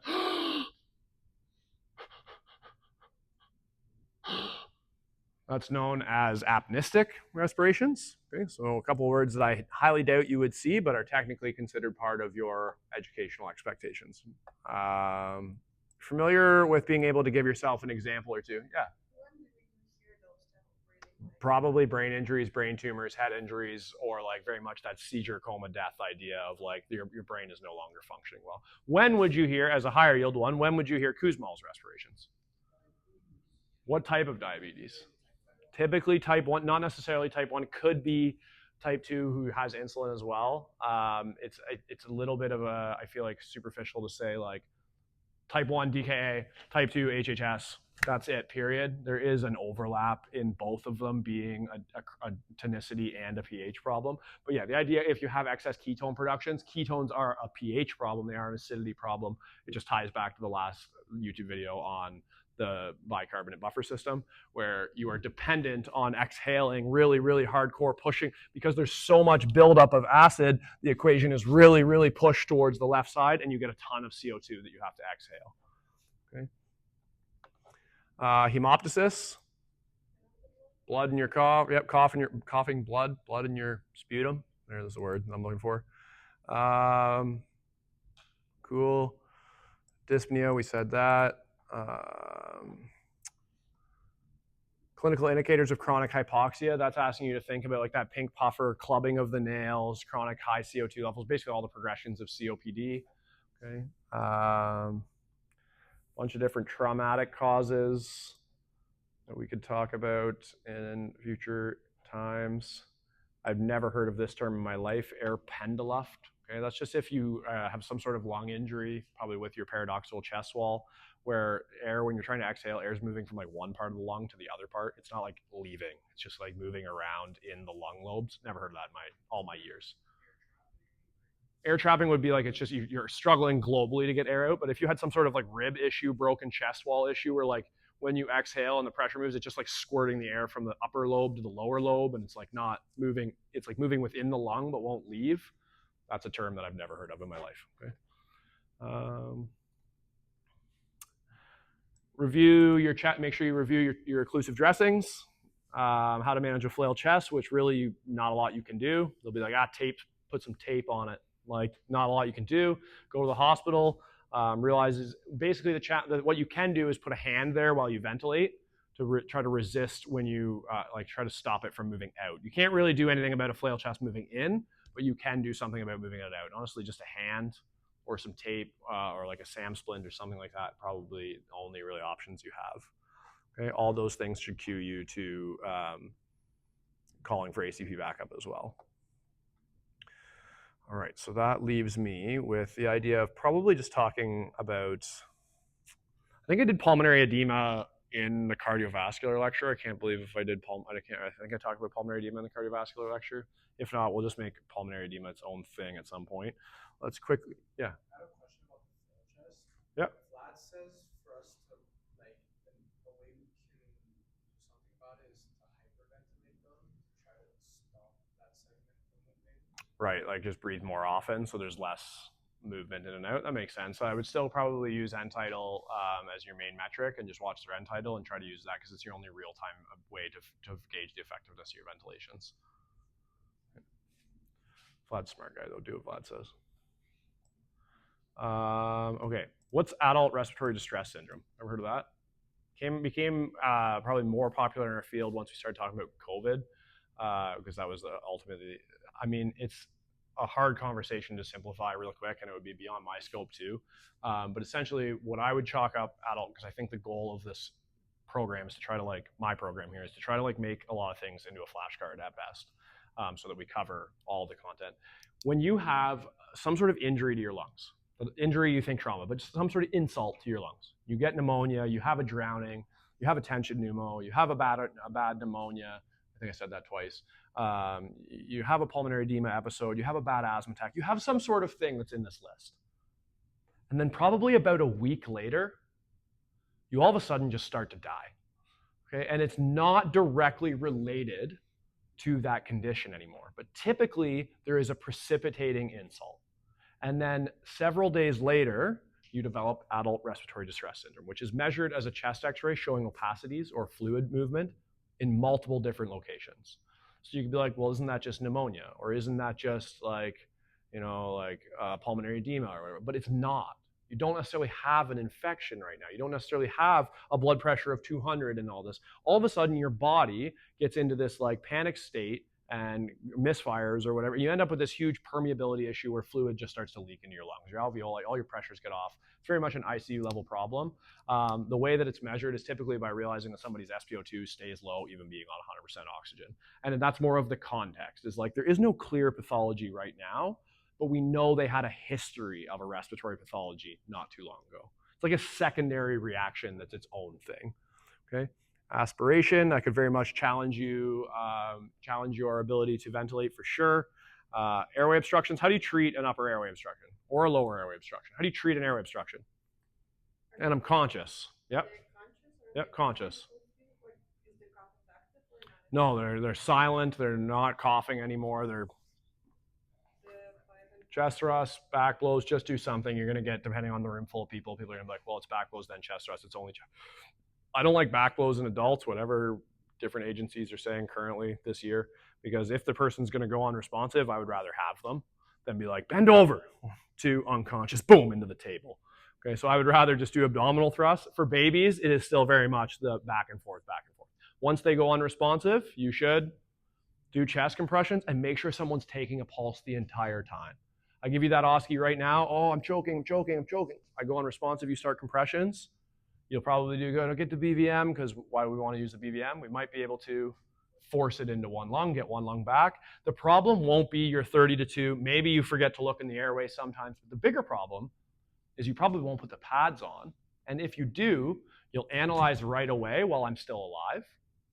Or you'll never analyze because you're constantly just going back 30-2. So make sure you're doing pulse checks every single time you're coming off real quick to realize that you're managing a respiratory arrest. And you need to know when it becomes a cardiac arrest. A couple other, while I'm on that point, a couple other really high yield areas. Okay, trauma.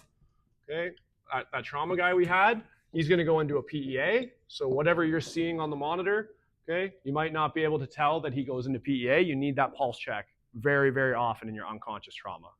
Okay, another one, you've got a pediatric, heart rate less than 60.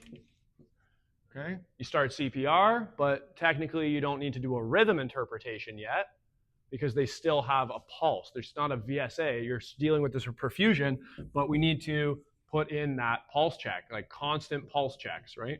Pulse checks.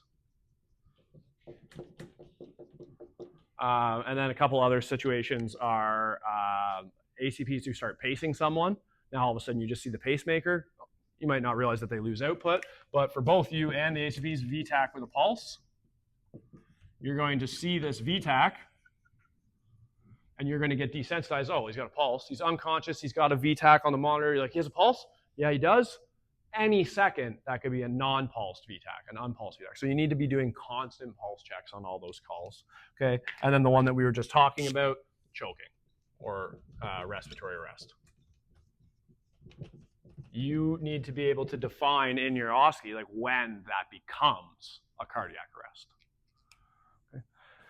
Okay. Bronchitis, emphysema. We did asthma real well. What's pleurisy? Pleurisy is the pleura are the membranes around the lung, right? Peritoneum around the belly, pericardium around the heart, meninges around the brain, okay? Pleura around the lungs. And what are the pleura? What's pleurisy? Or pleuritis is maybe what you know it as. Inflammation of the pleura. What's a pleural effusion? Fluid shift into there. Okay, so both of them are going to cause pain and inability, chest pain, inability to move the lungs effectively. Ties back into our Boyle's law, fundamental kind of thing. Pneumonia, it can get you if they say pneumonia does not have to have a fever. Okay, it does not have to have a cough. It's inflammation of the pleura. Okay? It's ultimately just inflammation, infection of the pleura as well, but it's inside of it's more inside the conducting zones than it is like it starts to cause a spillover into conducting zones. Where pleuritis and pleural effusion are just about the pleura. Pneumonia is now dealing with like the infection spreading enough that it's causing problems inside of the conducting zones themselves. Okay. What else we got on there? Bronchitis versus chronic bronchitis, same thing. It's just it has to do with how often. Croup and epiglottitis, we'll bring those back because I think we'll have one of these days just on peds. So that's a good time to just hit those two when we get just into peds if we get that far. Pulmonary edema, I think I did in cardiac. Pulmonary hypertension, we basically just talked about that in core pulmonale. Pulmonary embolism is a good one. Big thing to know about cystic fibrosis is that it's genetic and it causes very, very sticky mucus. Okay, so it can be very hard to ventilate those patients. And okay, so pulmonary embolism, let's do that. What is a VQ mismatch? Yeah, so you're going to end up having excess or deficiency in one of those two sides. If I choke, my blood is moving round and round, so Q is fine. Okay. Q, why Q? Q seems like a hard one. V for ventilation, but Q is just the physics letter. Q just equals flow in physics. That's why it's Q. It comes from physics. It comes from if you just did like grade 12 physics or whatever. Q is flow. So it makes a lot of sense. It just, like Q, why Q? It's just flow. That's blood flow. And they're just referring to the context of blood flow. So if I choke, I have no air coming in and out, so I have a lack of V, okay? So I have a V problem. And I think the more practical approach to this is if you get an opioid overdose, you walk in, buddy's breathing at 6. Do you need to get oxygen on your BVM right away? I mean, sure, procedurally, it's kind of what we do, but do we need to wait? Like I get the BVM out, I'm ready to go, and Simon's like, hold on, I haven't got the oxygen hooked up yet. Do I need the oxygen tank? No, because this person is just not breathing. They have a respiratory rate of 0. Before they took opioids, they were chilling at 21%. They don't need 100%. Okay? Who needs 100% or higher than 21%? People with Henry's Law problems. Okay? People with diffusion problems. People with issues where we're not actually able to get the oxygen into places. Those are starting to be, when you have Q problems, it warrants oxygenation as part of your respiratory support a lot more than V problems. Does your asthma kid really need 100% oxygen? I don't even think we put O2 on this. No, we didn't. In our case study, we didn't even say give Timmy any oxygen because it's not the problem. You could put an oxygen mask and tank and everything right in front of him. His lungs are seized shut. There is no movement in and out. We needed to deal with the V, okay? So a lot of the times with COPD, it's always a V problem, okay? So talk about emphysema in particular. Okay, we have the alveoli. Okay. Normally the alveoli are all happy. Okay. We have the alveoli, and they have lots of surface area. Which cells support the alveoli? Why do we call it pneumonia? Because in pneumothorax, what's a word for cells? Pneumo is lungs. Cells are often cardiac myocytes, so pneumocytes. Pneumocytes are accessory lung cells, and there's type 1 and type 2 alveolar cells, or pneumocytes. Type 2 alveolar cells secrete.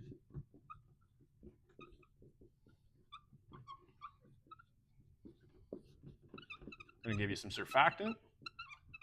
Okay, so now we can line this with surfactant. And what does surfactant do? Does it increase or decrease surface tension? Decrease, because if it increased it, it would pull this alveolar closed. That's not helpful. Okay, so surfactant decreases surface tension.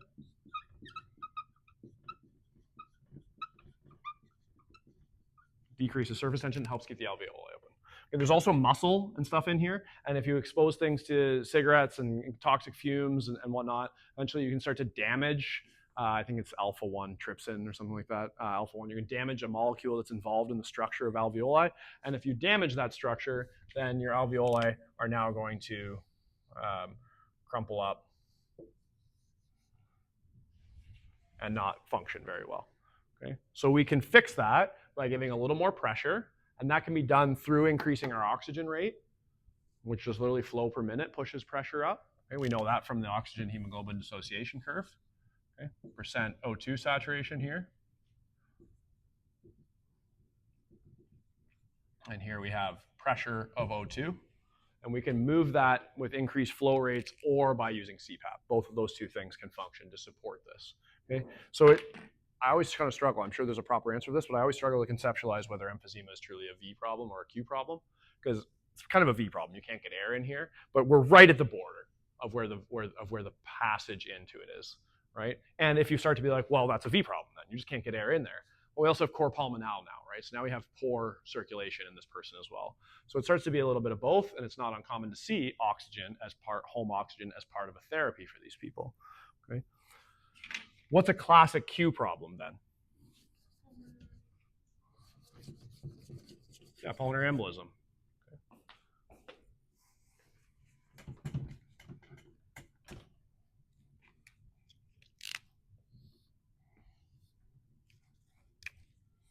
Took me a long time in school to realize a pulmonary embolism was in the blood vessels and not in the lungs.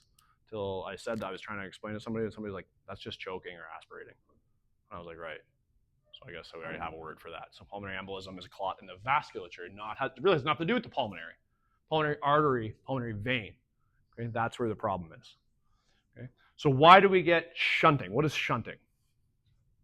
What is shunting?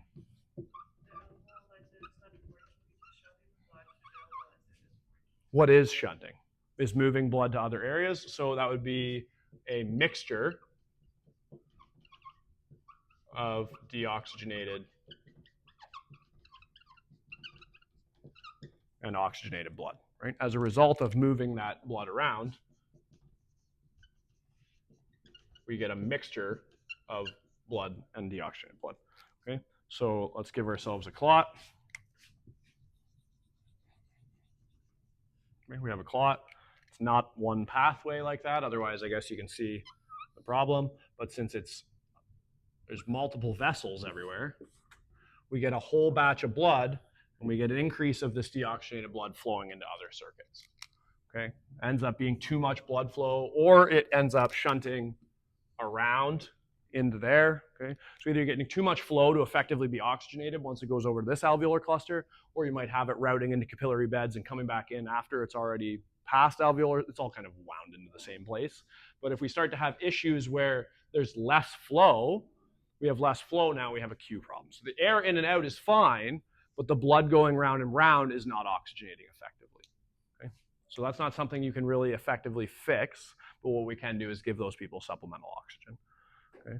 So that's somebody who you can ventilate if you want, but it's not going to address the problem. The underlying problem is a lack of flow issues. So they need thinners, And in the meantime, what they need from us, not just thinners, they need clot busting medication. In the meantime, from us, they need higher oxygen concentrations. Okay?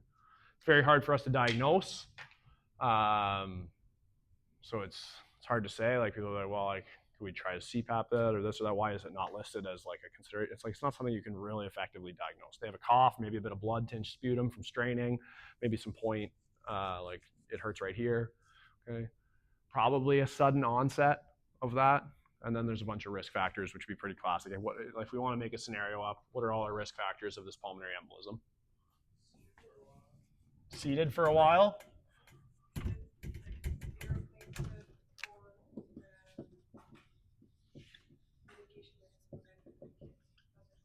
Birth control.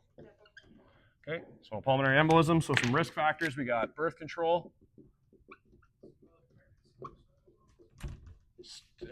stationary, that's the word I want, stationary. What's that? I think being pregnant is in itself a risk, yep.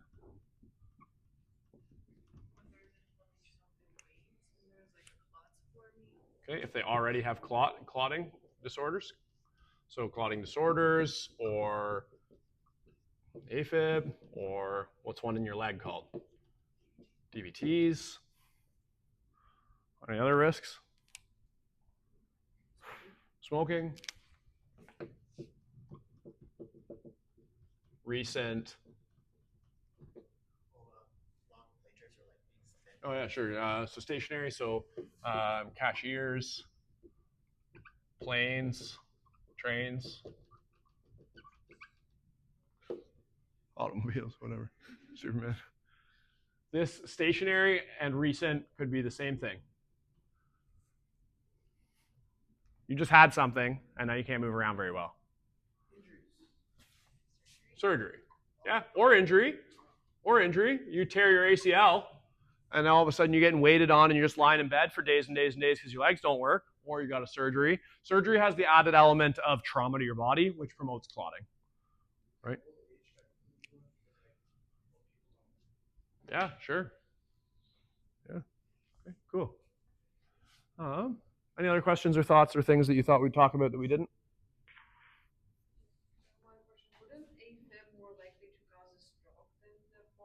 Yeah, if it manages to get around, you've still got increased clotting in your body. No, because before it makes it to your brain, AFib issue with your right ventricle or right atria, clots passing into your right ventricle, clots going out your pulmonary artery, then to your pulmonary veins, then to your left atrium, then to your left ventricle, then out your carotids, and now stroke risk. Okay? The big thing with clots, DVTs, etc., what you're not likely to get from a clotting disorder, if you go around the life or death circuit, okay, clot in your atria could cause a clot in your pulmonary vasculature, could cause a clot in your brain, could cause a DVT. Okay? We skipped coronary artery. Okay? And that's because the coronary arteries are very, very small. So when you get clotting of the coronary artery, it almost always will have originated in the coronary artery from that whole plaque rupture idea. Okay? It's not very likely to fall into a very, very small coronary artery. Is your right ventricle or atria, does it sit upright or does it? Whole heart is tilted. I remember seeing that. But then the left has this like little Above me. I got no idea what you're talking about. You know, my anatomy's not the greatest. What would that impact? Oh, okay. So because of the anatomy of how the chambers sit, makes it more likely for it to clots to originate in the which ventricle? More likely for the clot to sit in the left atria than it is to sit in the right ventricle or right atria. Cool. Cool. I believe her. Yeah, no, that's deep. That's deep. That makes sense, though. That makes sense to Lana's question of like, well, if you have AFib, like, wouldn't stroke be the big risk? And if you are saying there's like an anatomical shape where the left atrium, both atria are fibrillating, and then we talk about how lack of atrial kick, moving the blood, like stagnation, pooling, more likely to get a clot. I've never actually thought about that. I don't think I've ever actually got to that depth of having that conversation about which atria is more likely for the clot to sit in. I've always kind of thought, I guess, the atria. Not a particular atrium, but I don't know. That'd be a good thing to follow up on. I feel like that'd be pretty high level. For 90% of clots originate or will form in the left atria. Cool. There you go. The more you know. So strokes would be much higher. So 10% of clots could be a risk. So this is a weaker point. AFib is a weaker contributor to pulmonary embolism. Any kind of clotting disorder, right? You need the body to want to clot. So clotting disorders, that's not a title. That's like could be a genetic thing. Okay. The big thing, I guess, to flow back into things is when we decided that TXA was safe to give. The studies that they did showed no evidence of increased clotting-related pathologies when somebody's given TXA. That's why we're able to give it. Okay, so it's not like you give someone TXA and boom, they don't bleed to death, but now all this extra clotting that we're promoting, there's not an increased incidence in pulmonary embolism, strokes, okay, whatever you call clots in the coronary arteries, that's the words I'm looking for. Okay. There may be theoretically some of it, but when you weigh it in the context of trauma and mortality rates, there was very little impact on people dying from those pathologies compared to how many people are being saved from not bleeding to death. Cool. Any other thoughts or closing sentences? Or do you guys actually put this document up on your computers? No? No? You do? You have it up? Do you roll through it? Is there anything you see in there that you wanted to talk about or that you didn't know? Cool. I think as long as the video works, I think I was happier with this one than I was last week. This one gets more specific into like the teaching compared to last week where I was like I feel like I was fishing to teach a little bit more. All right, cool. Right on. Call it there.